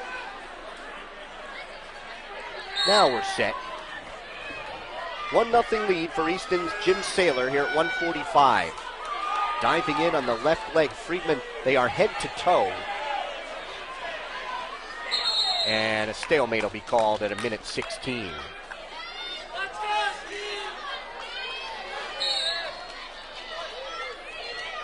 They tie up in the center, break apart. Let's go, Friedman! Let's go, Friedman! 1 minute to wrestle. 1-0 lead for Saylor. Friedman wanted a power shrug. There's a shrug by Saylor for a takedown. Like the old Easton power shrug. And Saylor leads 3-0. Kind of a throw by. Friedman is out. It's 3-1. And off they go in front of the Phillipsburg bench at 35 seconds. Phillipsburg with 4 takedowns, 3 of them by Brian Meyer at 1:26 with his 8-5 win. Easton with 22. In on the single is Friedman behind the left leg, behind the left knee, trying to pick that up. Friedman trying to switch to a double with 20 seconds to go. And he's got the tying takedown with 16 seconds to go. Now Saylor stands, tears at the hands. Friedman trying to hang on, hands locked behind the left knee of Saylor. 5 seconds to go in regulation. And Saylor horsed his way out of it with under 2 seconds to go. And Saylor will win a 4-3 decision. Saylor got the escape in the final 2 seconds. We are through 9.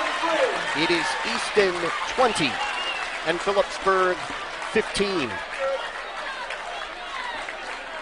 Now we go to 152, and now the Stateliners are going to be favored from here on out. For Phillipsburg, it is John Kaluzny, Darius Joyce for Easton. Joyce is a sophomore, 6-6. Kaluzny is a senior. He is 10-6. Joyce weighed in at 145. Kaluzny is behind Joyce, picks him up and drops him down for a takedown. And they go off the mat across the way. 2-0 lead for John Kaluzny.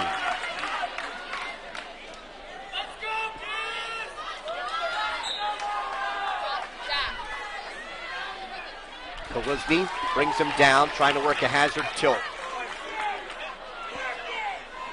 Has a 2-on-1 on the left wrist of Darius Joyce. With 1:20 to go here in the first. Joyce stands. Kaluzny stands behind him and takes him off right in front of our StatelinersSports.com microphones. Joyce weighs 146.8, and Kaluzny weighs 153.8. Joyce stands. Kaluzny picks him up, brings him back down. Joyce stands again, trying to work that hazard. Now a left-hand tight waist. Underhooks the right shoulder. Joyce tries to stand, and he comes out. On the escape, it's 2-1.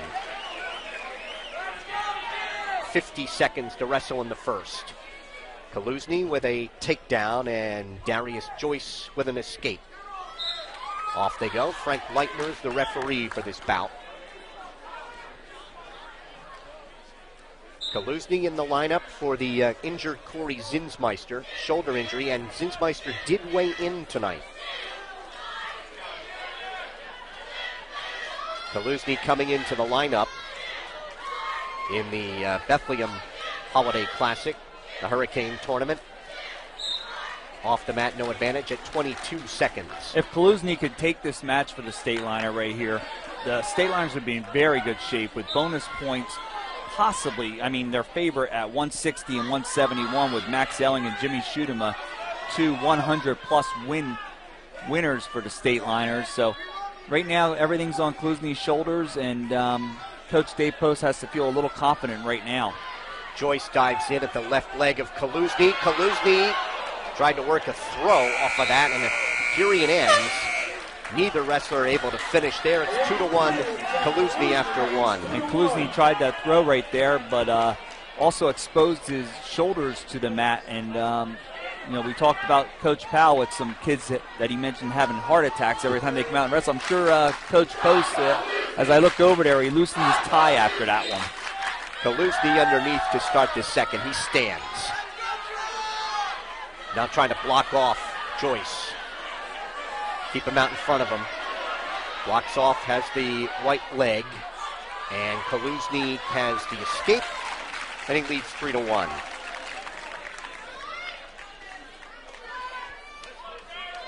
Kaluzny is honorable mention in this weight class by the Express Times and coming off a 6th place finish in the Hurricane Tournament. They are tied up right in front of us. At the edge, Joyce dives in, Kaluzny sprawls, and they're off at 1:17 to go in the second.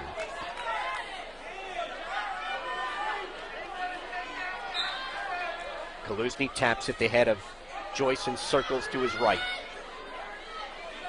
Joyce reaches for the left leg, can't pull it in. They break apart. Diving in as Joyce and Kaluzny sprawls. They're off the mat at 1:03.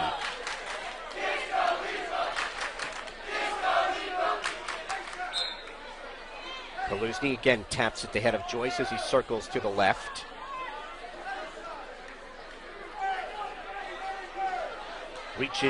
Joyce reaches for the left leg, can't pull it in. Reaches again for the left leg, can't pull it in. Reaches again for the left leg, and they're off the mat.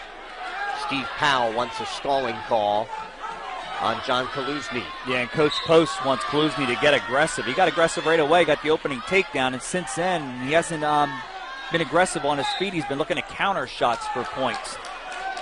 Steve Powell, 512 wins at Easton. That is the most in District 11.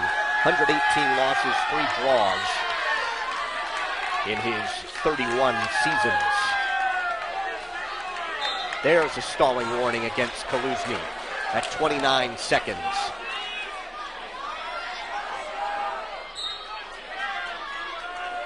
Circle each other to the left.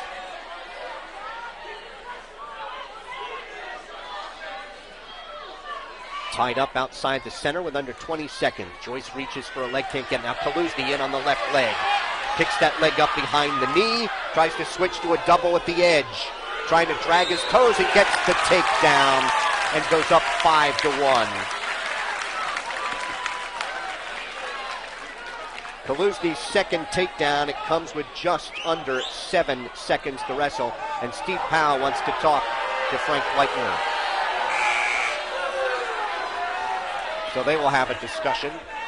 I know it took a while for Frank Leitner to give that takedown to Kaluzny, but he drug his toes, and Coach Powell's talking about him being off the mat right now, but I don't think it's going to change Frank Leitner's decision here.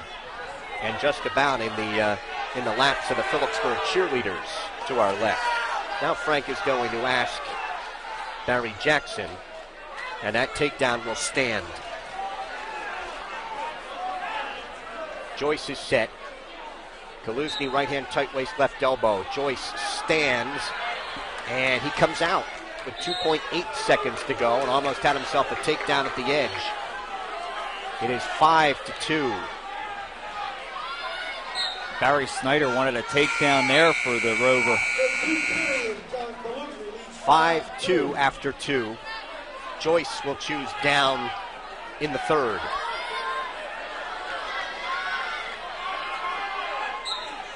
Entertaining bout here. Easton feels they have to have this one to stay in this match.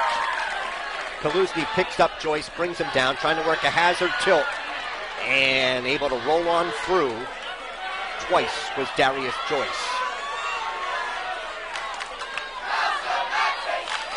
Trying to work that hazard from the standing position, just like Easton's two-time state champ Mike Rogers was very good at. Kaluzny is trying to bar the left arm. Has the left arm barred, now out the right side with that. Loses the bar. Joyce to his knees. Joyce to his feet. Kaluzny picks him up, brings him back down. Underhooks the right shoulder. Joyce to his feet, he's out. 5-3, 1 minute to wrestle. Joyce dives in, Kaluzny sprawls, and almost was able to spin around behind. They're off just in front of us at 52 seconds. Kaluzny needs to watch backing up right now. He's been warned for stalling.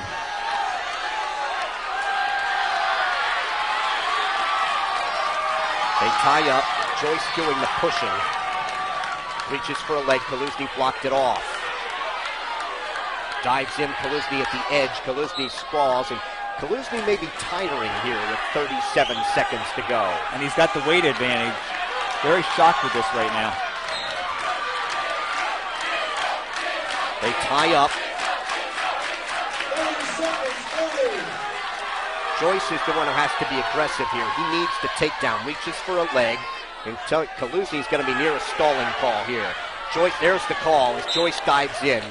So it is 5-4 on the stalling point with just under 20 seconds to wrestle. Right now, a good shot by Kaluzny right off the whistle on an ankle or a knee would be what he needs. 15 seconds. Joyce dives in. Kaluzny sprawls. Joyce trying to horse his way behind at the edge. Kaluzny able to sprawl. They're off at 7.5 seconds.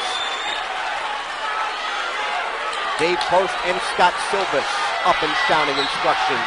The Easton bench. There's a stalling call on the shot by Joyce. Kaluzny was running away from him and deserved that stalling call. We will go overtime tied at 5. Kaluzny thought the match was over. He thought he could give up that point and still win. He took his headgear off. He readjusts that, so they'll work takedowns. Easton with a 20-15 lead in the match and trying desperately to get a win here in overtime. Kaluzny and Joyce tied up. Crossed away. Kaluzny with an ankle pick and a wizard put in by Joyce. And now they both look very tired to me, Jim, with 42 seconds to go. Conditioning is going to be big here in overtime. Joyce reaches for a leg, can't get it. Tried a power shrug. Now Kaluzny has his hands locked behind Joyce, looking for a bear hug.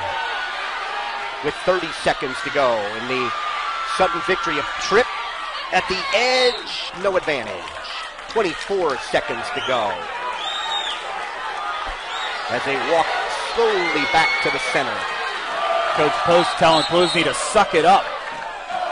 Well, a caution on Joyce as he quickly tried to get in on a leg, and when he missed, Kaluzny got around behind, but the caution again, the right call. 20 seconds to go here in sudden victory. About tied at 5.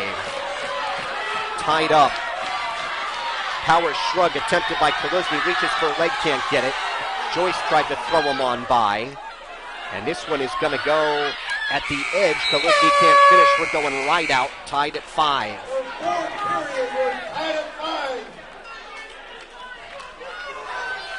The Joyce is going underneath. 30 seconds up on the clock. Kaluzny, right hand tight waist, left elbow. Trying to control the right-left wrist. Joyce turns in. Kaluzny's wrapped around the left leg of Joyce behind the knee. Easton coaches once stalling. Stalemate's called by Frank Leitner. 15 seconds to go in this first 30-second ride out. Both boys are very tired. Joyce gets set, hands and knees. Kaluzny, right hand tight waist, left elbow. Joyce stands, tears at the hands. Kaluzny picks him up, drops him down. Joyce stands again. 5 seconds, 3 seconds, 2, 1, and Kaluzny rides him out.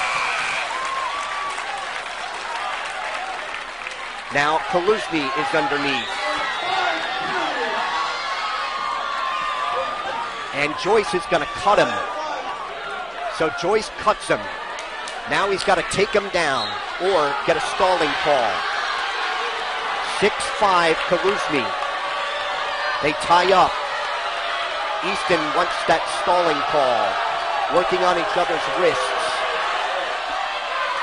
Back in the center, 15 seconds. Joyce diving in. Kaluzny. Joyce reaches for an ankle, can't get it.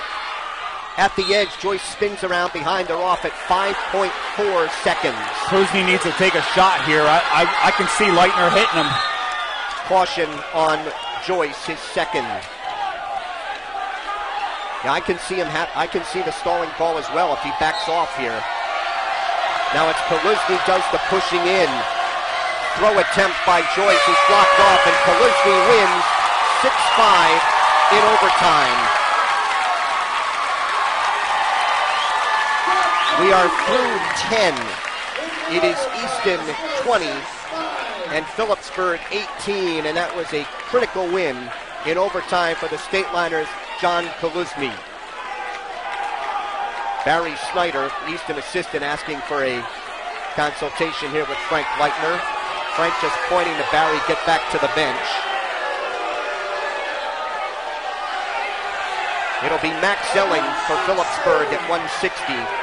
The senior 19-2, and Ethan Dorenzo for Easton, a sophomore 14-8. So Elling's going to be a heavy favorite here. Elling is behind for a takedown and leads 2-0.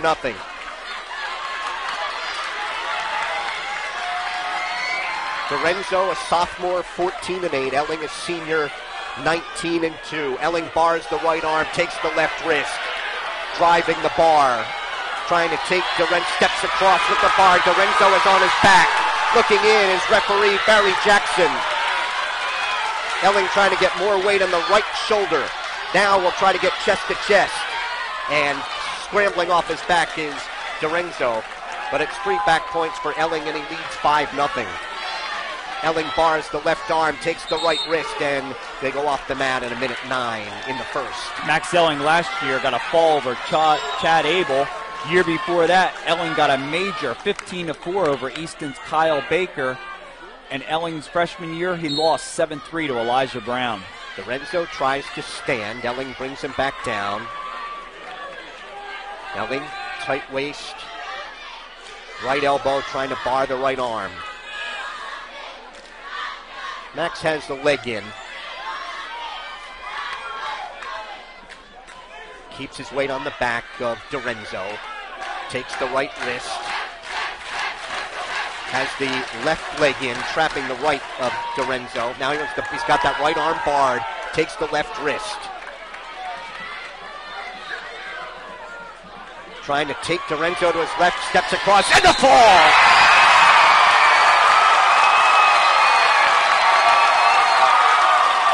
Arm bar in a minute and a half for Max Zelling. And Phillipsburg has regained the lead. It is 24-20 through 11. The third fall for the Stateliners. Easton has won 6 bouts. Phillipsburg has won 5, but the Stateliners have 3 falls. Isaiah Walker will go out for Easton at 170. A junior, 14-7. For Phillipsburg, it's senior Jim Schutema, 19-2.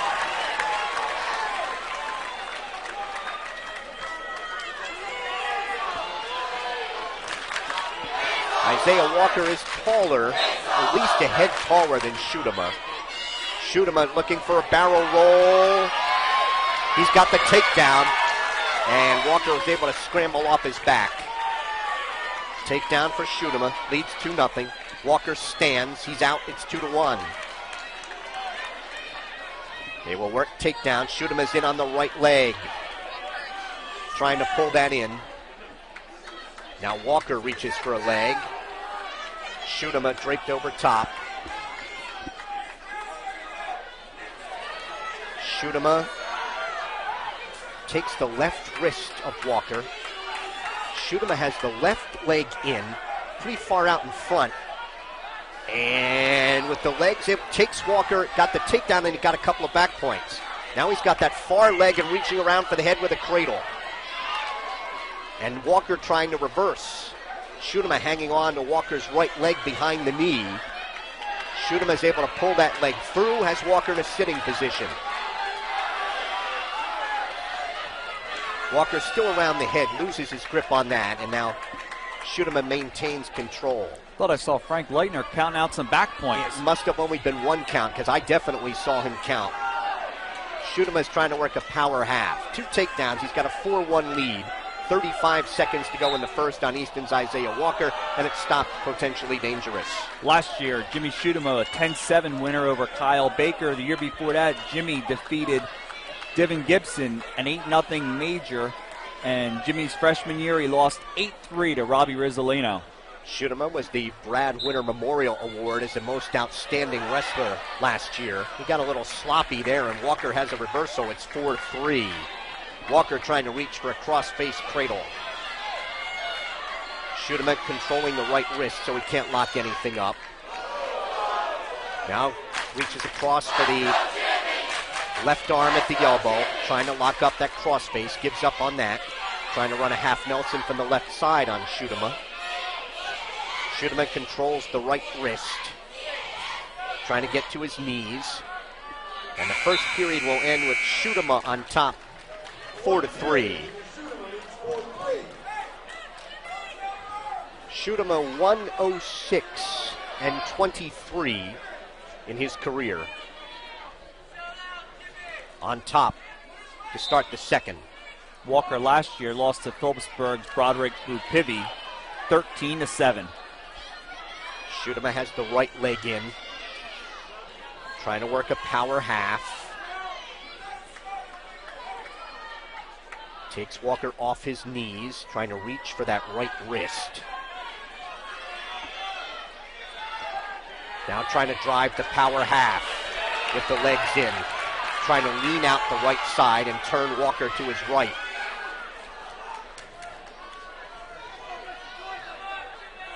Schutema reaches inside for the right wrist. Gives up on the power half. Now trying to check him back. 1 count, that's all. 2-1. Walker trying to lean back into Schutema. Schutema with the legs in, maintains control, and 2 back points for Schutema to go up 6-3. He had exposed his own back, but kept the legs in, was able to roll through on Walker. Now trying to set up a power half again. Got the legs in. Takes the left wrist. Trying to tilt Walker out the left side. Walker trying to reach back for the head of Schutema. Schutema trying to turn him now to his right, and Frank Leitner says you have not broken the plane. With just under 30 seconds to go and a stalemate's called, with Schutema leading 6-3. And when Jim got those 2 back points, I wasn't sure if Frank Leitner got 2 1 counts or a 2 count, but obviously it was a 2 count and the 2 back points. 6-3, 27 seconds to go, second period.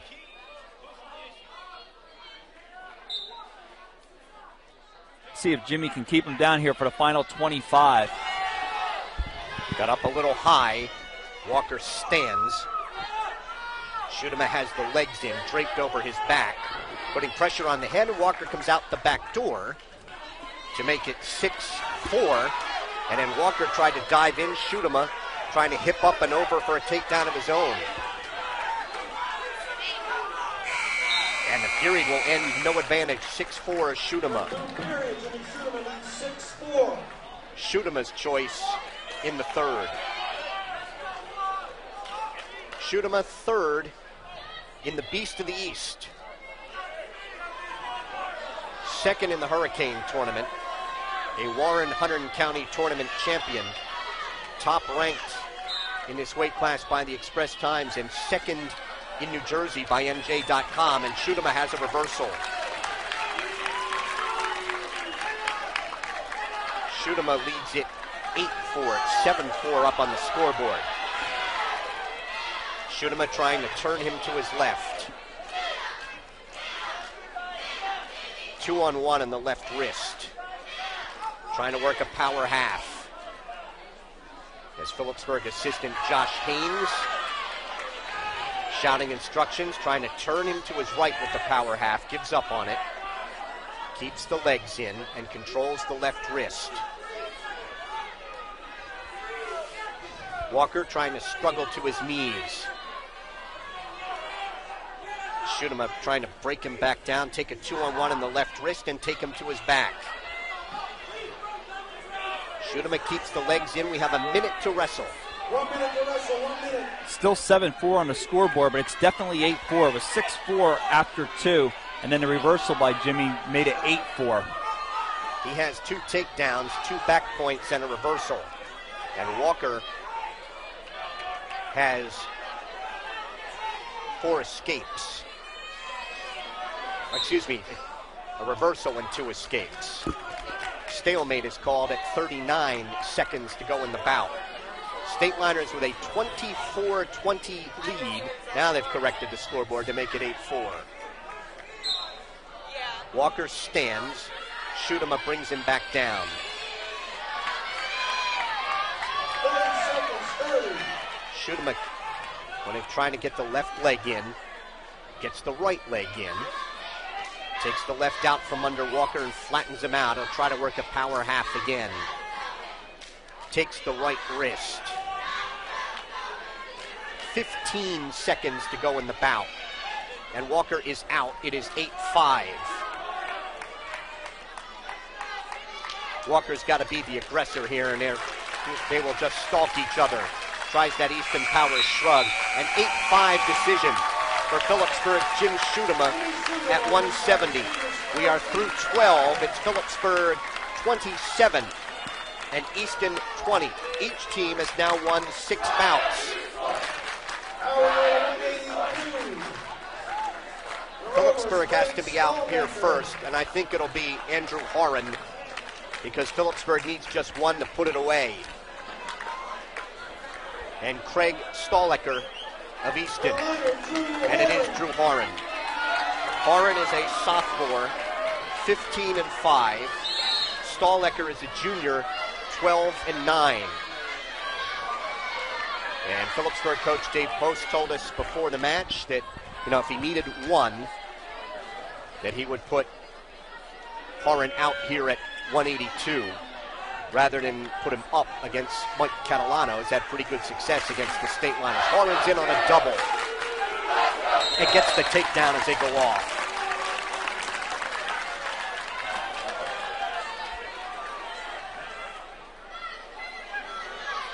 Dave Post telling us he really likes the aggression from Andrew Horan. Stahlecker rolled, Horan maintaining control. Horan traps the right wrist. Stahlecker to his knees. Horan, left hand tight waist, takes the right wrist.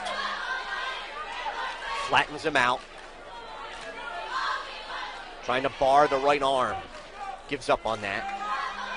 Left hand tight waist, chops at that right elbow.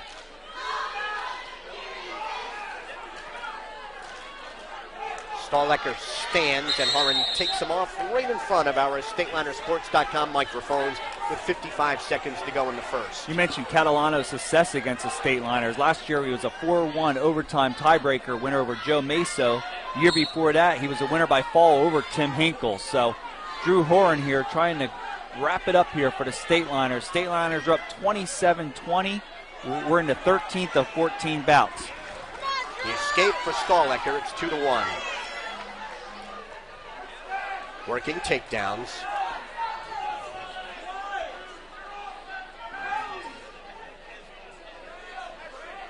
Horan tried to sweep the right leg, couldn't get it. They're tied up outside the center. This is the first time that Horan has wrestled 182 this season, and last year he was a Stateliner heavyweight. They go off the mat across the way. Stahlecker, very tall, but again, about a head taller than Horan. Horan sweeps around, spins around behind and gets a takedown. And leads it 4-1, and that coming in the final 10 seconds. 4-1 Horan after one. Horan will be underneath to start the second. Big takedown right there, Mike, right before the period ended. Horan stands. Stahlecker picks up on the right ankle. Horan stands, tears at those hands. Near coming out. Now he's coming around behind. Horan near a reversal here. Has to free the right wrist. He does and gets the reversal. And Horan leads it 6-1. Tries to check Stahlecker back. That doesn't work. Left hand tight waist. Chops at that right elbow. Stahlecker sits. Horan stays with him.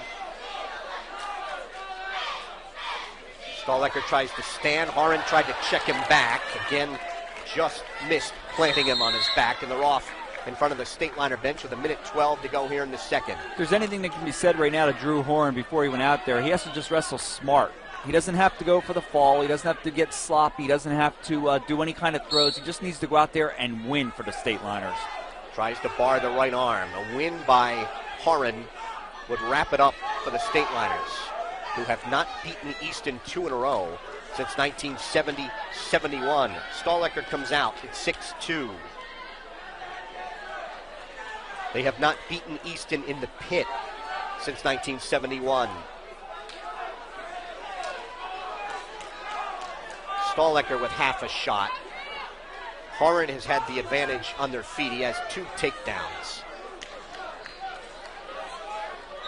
Stahlecker tried to throw him by. That doesn't work. They're off the mat at 36 seconds. Barry Jackson is the referee for this bout, and Frank Leitner assisting.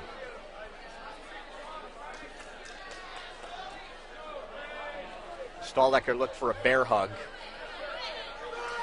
In on a leg is Horan on the right leg, trying to switch to a double. Picks Stahlecker over top and has to get a hand or a knee to the mat. He does. He's got a takedown and leads 8-2 with 10 seconds to go in the second.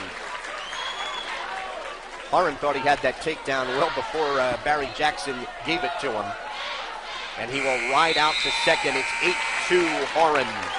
Well, Horan got 4 points so far in this match in the last 15 total seconds of period 1 and 2. And an 8-2 lead going to the third as Stahlecker is going down to start. Stahlecker is set. Rolls. Horan's able to maintain control. Horan trying to check him back and spins around to the right side, maintains control. Stahlecker stands, he comes out. It is 8-3. 8-3 in favor of Phillipsburg sophomore Drew Horan, trying to clinch the match for the Stateliners. They break apart. Horan's going to walk back to the center with Stahlecker coming after him. Stahlecker trying to horse him down to his knees. They break apart. Stahlecker again trying to bull rush Horan. They're off the mat at 1:12. Steve Powell telling Stahlecker to try to look for a standing cradle, get control of the chin, and then reach for the knee. Break apart. Horan keeps sneaking looks at the clock over our shoulder. 1 minute to go in the bout. Stahlecker dives in a double, half-hearted attempt, and Horan has a cradle. And able to roll on through that is Stahlecker, but the takedown for Horan, who has definitely had the better of it on their feet. He has 4 takedowns as they go off the mat, 10-3 Horan.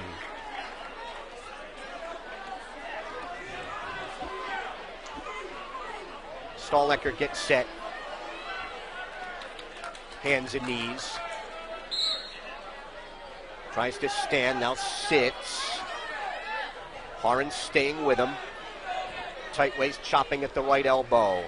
30 seconds away from a Stateliner win. 30 seconds, 30. Stahlecker sits, Horan lets him go out. It's 10-4. 4 escapes for Stahlecker. Off the mat they go at 16 seconds. All Drew has to do right here for the final 16 is just dance out in the mat, stay away, and he goes right in on a single. Stahlecker, I think, was looking for a throw of his own, and Horan fights that off. Horan spins around behind, blocked off by Stahlecker. 3 seconds to go. Horan will win a 10-4 decision at 182. The Stateliners have clinched the match. It is 30-20 with a bout remaining. The Stateliners have their 7, 3 falls, 4 regular decisions. Mike Catalano will be out for Easton at 195. He's a senior, 10-7. Should be Mohamed Fouad for the Stateliners. Oh, it's not. Tim Hinkle's going to go up. Tim Hinkle will go up to wrestle 195. Catalano weighs 196.2, and Hinkle weighs 174.3. Catalano looking for a bear hug. And trying to throw Hinkle on by. Now a headlock, and Hinkle slips the headlock and can't drag his toes for a takedown of his own.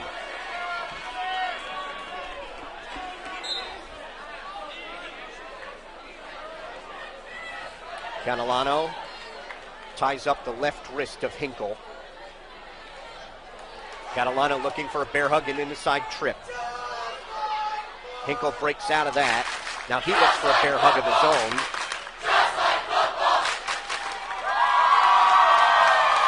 Near the edge of the mat just in front of us.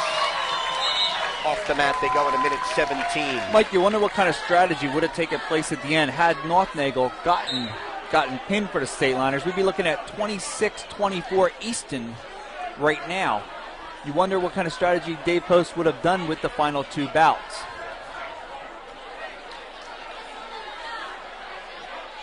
Off the mat, no advantage. That was, you would not believe really how close that was. Jim mentioned, and I agree wholeheartedly, when in the first period, with Northnagel on his back right in front of us, had Frank Leitner slapped the mat, I would have believed it. Wouldn't have gotten any argument from me. Off the mat, no advantage at 51 seconds, but Northnagel managed to stay off it, fight it off for, I'd say, at least 30 seconds to a minute. and then got a reversal and a fall of his own in the second period, and that is the difference. Off the mat, no advantage. And a reversal by North Angle and the body press. I mean, we just knew then, as we mentioned before, with the extra weight he had, it was just a matter of time, and he got the fall in 2 minutes and 30 seconds, and the Stateliners went up 12-0 after 2 bouts. Hinkle looked for a throw, and Catalano is able to scramble out of that, and then Hinkle charges in on Catalano. They end up in the laps of the Easton cheerleaders. And then Hinkle tells the Stateliner crowd, hey, come on, the student section, how about a little support here? Yeah, and Frank Leitner told him, let's calm down a little bit here. Let's wrestle and not try to do some things with the crowd and get them in it. They're already in it. The Phillipsburg Stateliners have this wrapped up. Catalano is behind Hinkle, and Hinkle comes out to face him and fights it off with 3.7 seconds to go. And the first period will end scoreless. Tim Hinkle weighed 174.3, so he's giving up 22 pounds to Catalano, who chooses underneath to start the second.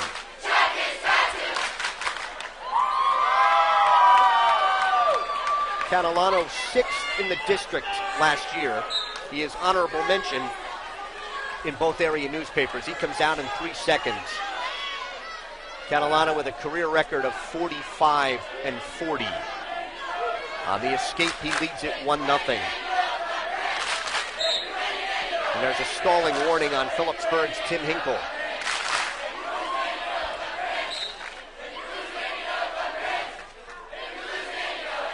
"20 seconds gone here in the second. Working takedowns again. It was an entertaining first period, but neither wrestler got one. Off the mat they go, and they've both been very comfortable working up high, trying to lock their hands behind the other's head or back and throw them. Yeah, a lot of throws being attempted right here. Nobody's gotten one. We're still just 1-0 with the second period escape by Mike Catalano. But it's been entertaining, been a lot of close takedowns by the edge. But again, we're in the 14th of 14, and it's 30-20 to Stateliners. So they are going to up their record on the year to 7-1. There's a takedown for Catalano, and he leads it 3-0. Catalano reaches for the left wrist of Hinkle. Hinkle trying to get to his knees. Catalano keeping his weight on the back of Hinkle. Hinkle to his knees. Catalano picking up on the near ankle, trying to take Hinkle off his base.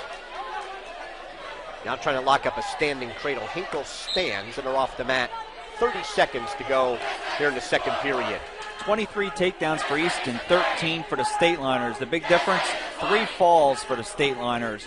3 falls and 4 decisions. Easton, 2 majors and 4 decisions. I think the Stateliners got the falls where they expected to get the falls. There's an escape for Hinkle. It's 3-1. Or certainly where they hoped to get the falls. Robert Melise has been a very reliable pinner for the Stateliners this season, both at 220 and at 285. Off the mat, no advantage here with 7 seconds to go. And Max Elling has been another dependable pinner at 160 or at 170. Max Elling's been very aggressive for the Stateliners all year. Second period ends 3-1. Mike Catalano of Easton. Tim Hinkle will take down to start the third.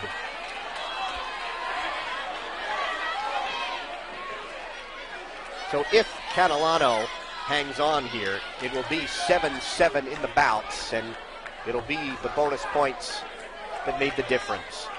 Catalano's going to give Hinkle an escape. It's 3-2. Easton only able to manage 2 majors. A shrug attempted by Catalano, blocked off by Hinkle. Catalano wanted a headlock, and they're off the mat across the way. I really thought Catalano was going to try to work on him a little bit on top with the weight difference, kind of wear out Hinkle a little bit, but right away gave him the escape. So again, Hinkle's just one little throw away from taking the lead here in this final bout. tying up each other's wrists. Break apart.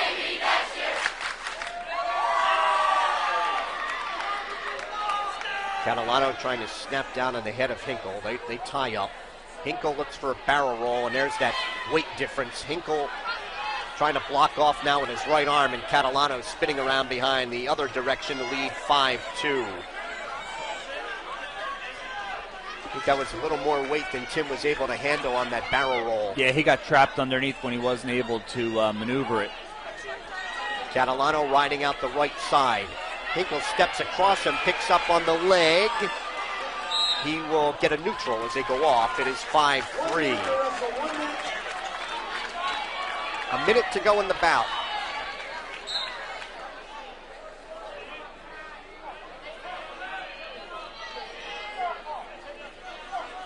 Again, they work on each other's wrists.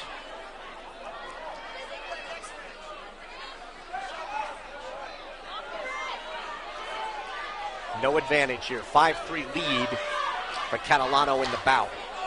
2 takedowns and an escape. Phillipsburg's Tim Hinkle with 3 escapes. Tim finishing 6th in the Hunter and Sussex Warren tournament last weekend.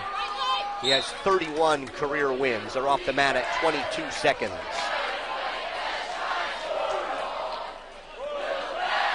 Some of the fans starting to head for the exits at the pit. Hinkle tried to dive in and Catalano sprawls. Pushes in on Hinkle, spins around behind and gets a takedown and leads 7-3. And that will be the final. Mike Catalano of Easton at 195, a 7-3 decision over Phillipsburg's Tim Hinkle. The final tonight here at the pit, Phillipsburg 30 and Easton 23. Phillipsburg and Easton split the 14 bouts, but Phillipsburg got 3 falls and 4 regular decisions. Easton with 2 majors and 5 decisions. The this match started at 220, and the Stateliners got falls from Robert Melise with a double arm bar in 3 minutes and 3 seconds over Easton's Scott Betts. And then at 285, Kyle Nothnagel, making his Stateliner debut, gave up a 5-point play in the first period and was on his back for somewhere between 30 seconds and a minute and was in deep trouble. But he was able to survive the period and then got a reversal and a fall 30 seconds into the second period on Easton's John Williams. Williams had weighed in at 218 and Nothnagel had weighed in at just about 265. So he was able to work that weight advantage and get the win. That goes to Easton's Isaiah Roche of Easton getting the Lions Club Most Aggressive Wrestler Award. Roche won an 18-9 major over Phillipsburg's Tom Kozar. And the Brad Weaver Memorial Award for the Most Outstanding Wrestler. That's going to goes to Kyle Nothnagel for Phillipsburg, who came off his back and got that fall. So in his first match, he comes up as the winner of the Brad Weaver Memorial Award, going to the Most Outstanding Wrestler that was first given out back in 1972. And the Lions Club Most Aggressive Wrestler Award dating back to 1981. So the Stateliners beat Easton for the second year in a row, the first time they have done that since 1970-71, and it's their first win in the pit since 1970-71. 71.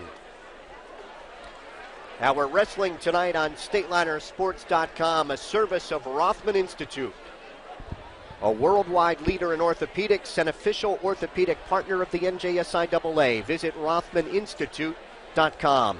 By Russo Law Offices, 633 Belvedere Road in Phillipsburg. Proud to support Stateliner Athletics. Visit RussoLawLLC.com. By Ahart, Frinzy & Smith, recognized as one of the leading insurance agencies in the United States.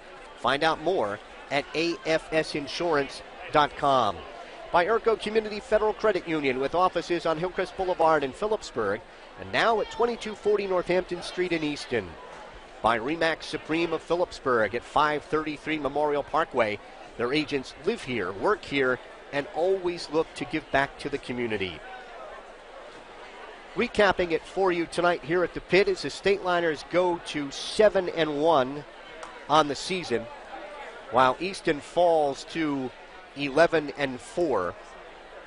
Robert Melise got the Stateliners off to a great start with a fall with a double arm bar in 3 minutes and 3 seconds over Easton's Scott Betts.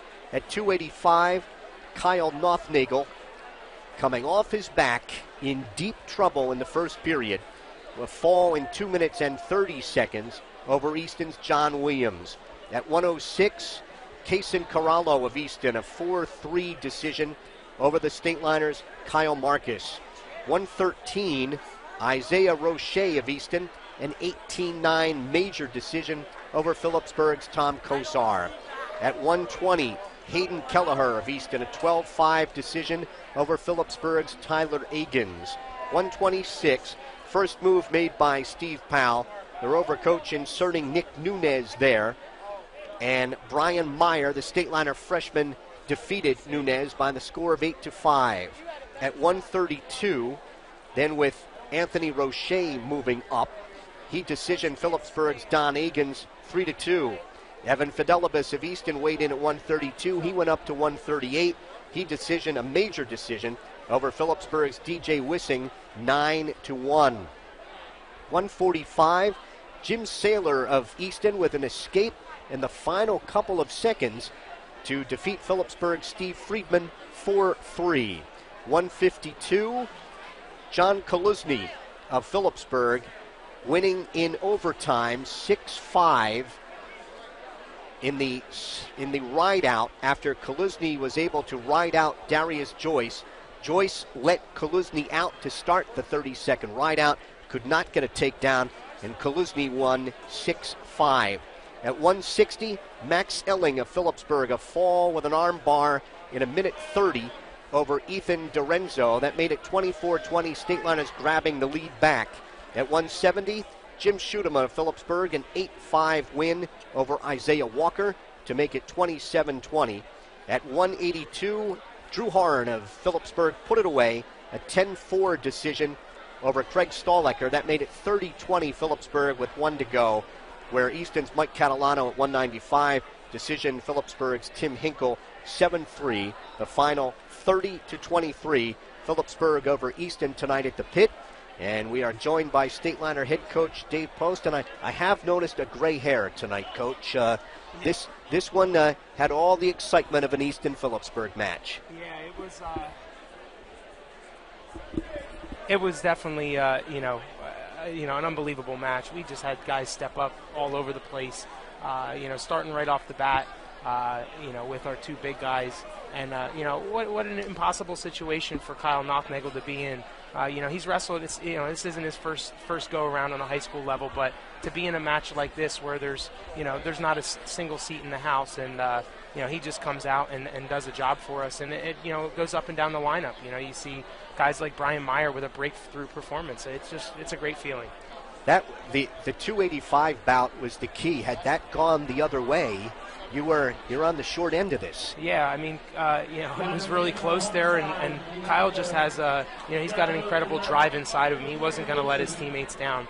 We were obviously concerned as a coaching staff that his first bout ever is probably in the most unthinkable position, and he came out and he just fought. You know, he could have easily packed it in. A lot of kids would have packed it in that situation, being on your back in the first period and down 5-0. You know, but he believes in himself. You know, we have a lot of faith in him, and it was just a fantastic way for him to come out here. I mean, the bonus points turn out to be huge because it's 7-7. You only surrender 2 bonus points, and you come up with 9. Yeah, that's what our guys do so well. You know, we always talk to them about, you know, great dual meet teams get bonus points when they need them, and they don't give up bonus points. And, you know, for the last 5 years, that's what our guys have done. They go out, they know they have to do. Even if they're going to lose, they have to do a duty for the team and not give up any bonus points. You know, we have a guy like, you know, Tommy Kozo on the losing end that, you know, is heavily undersized for 113 pounds, and, you know, he goes out and he's able to battle, and, you know, he was close to not surrendering any bonus points. So, you know, that's what our guys, that's our mentality we want to have, and the guys did it. You know, they executed it to a T tonight. I mean, now this is the first time that Phillipsburg has beaten Easton 2 in a row in over 40 years. That has to be a very good feeling. Yeah, that's what I just told the kids in the locker room. You know, I knew it had to be somewhere around there. Before the match, you and I spoke and verified it. You know, the kids did something unthinkable last year, going undefeated, first undefeated team since 1970, and then you know, for them to put 2 in a row here against a really, really tough Easton squad. You know, they returned a ton of kids, and you know, they came out here and scrapped, and they wanted to win the match just as badly as we did, but, you know, our guys did what they had to do. And you don't have an awful lot of time to enjoy this one because Wednesday you get a team that's considered number 2 in the state of New Jersey. Yeah. Our you know, the guys won't. You know, they'll enjoy it for tonight, and you know, they'll be ready to go on Wednesday. They always are. I have a lot of faith in those kids that you know, they're going to be ready to battle, and they'll enjoy it obviously, but they'll be ready to go. That's Bound Brook who's coming in here on Wednesday, and they've got a number of state place winners coming in here. Yeah, they have a really tough team. They have a ton of kids back from last year. You know, they have really solid kids through the middle. You know, we're hoping we can take advantage of them down below and up top, and that's what kind of we did tonight, and we hope to do a little bit of the same. Coach, congratulations, enjoy it, and we will see you again Wednesday night. Thank you very much. Dave Post, the head coach of the Stateliners, who picks up his 2nd win over Easton in his career, in his coaching career. He's now 2-3 against the Rovers. And Steve Powell falling just for the 5th time in 31 years as the head coach of Easton. He falls to 26-5 against the Stateliners. Again, our wrestling action brought to you tonight by Rothman Institute, a worldwide leader in orthopedics and official orthopedic partner of the NJSIAA. Visit RothmanInstitute.com. By Russo Law Offices, 633 Belvedere Road in Phillipsburg. Proud to support Stateliner Athletics. Visit RussoLawLLC.com. By Ehart, Frenzy & Smith, recognized as one of the leading insurance agencies in the United States. Find out more at AFSinsurance.com. By Erco Community Federal Credit Union, with offices on Hillcrest Boulevard in Phillipsburg and now at 2240 Northampton Street in Easton. By Remax Supreme of Phillipsburg at 533 Memorial Parkway. Their agents live here, work here, and always look to give back to the community. So the Stateliners win it tonight 30-23 before a sold-out crowd here tonight at the pit. And we will be back here Wednesday night as the Stateliners take on Bound Brook. Broadcast time approximately 6:50. For Jim Meglick, I'm Mike Moore. Thanks for listening. Have a good night. With extensive trial and litigation experience, the professionals at Russo Law Offices are qualified to represent you in civil matters, criminal law, municipal violations, and civil rights issues. When looking for a personal injury lawyer, Warren County, New Jersey residents choose us. We fight tirelessly for our clients with an aggressive and zealous approach. For an exceptional attorney with a hands-on approach, visit RussoLawLLC.com or call to schedule a consultation today. Pain with every move is a red flag. It says you should be thinking hard about an orthopedic evaluation. Think Rothman first. Rothman Institute is first in orthopedic research, clinical trials, innovation, and first with more board-certified surgeons in specialties from head to toe. The word institute in our name has meaning. When pain persists, Rothman first. For an appointment, call 1-800-321-9999 or visit RothmanInstitute.com. Did you know that Urco Credit Union has a new branch office in Easton? Urco recently merged with LV East Credit Union, and members now have a great Easton location at 2240 Northampton Street. Not a member yet? No problem. Stop by either the Easton or PHILLIPSBURG location and join for free. You won't believe the benefits, like free checking, free online banking and bill pay, free Visa debit card, discount movie tickets, and much more. Visit ircocu.com for details. Urco Credit Union, community banking that's all about you. Federally insured by NCUA. Ahart, Frenzy & Smith is a trusted choice agency, which means we can offer a choice of insurance companies and customize a plan to meet your specialized needs. Most importantly, our trusted choice agency is not an employee of an insurance company. Instead, we have agents who work for you, not the company. So when you need insurance, call Ahart, Frenzy & Smith, your trusted insurance agency. The housing index, the affordability index, is as low as it's been in 40 years. There's some great federal programs out there. If you could afford a home, there's money and financing available for you, and it's just a wonderful time to buy a home. We do commercial and residential. We do some rentals as well, and but we focus primarily on residential, and we keep our commercial to the local level. The best way to get us is our phone number, 908-213-2828. We have full-time secretarial staff taking the calls every day. You can also get us at remax.com. They should call us for not only to list and sell their property, but even for future planning. If it's something they're looking to do a year or two or three down the road, it's never too early to start making a plan and speaking with an associate. We also have in-house mortgage representation on the site, so if there's mortgage questions, we're able to provide that as well. Very happy to be in Phillipsburg, and we're really looking forward to be supporters of the community and helping out any way we can.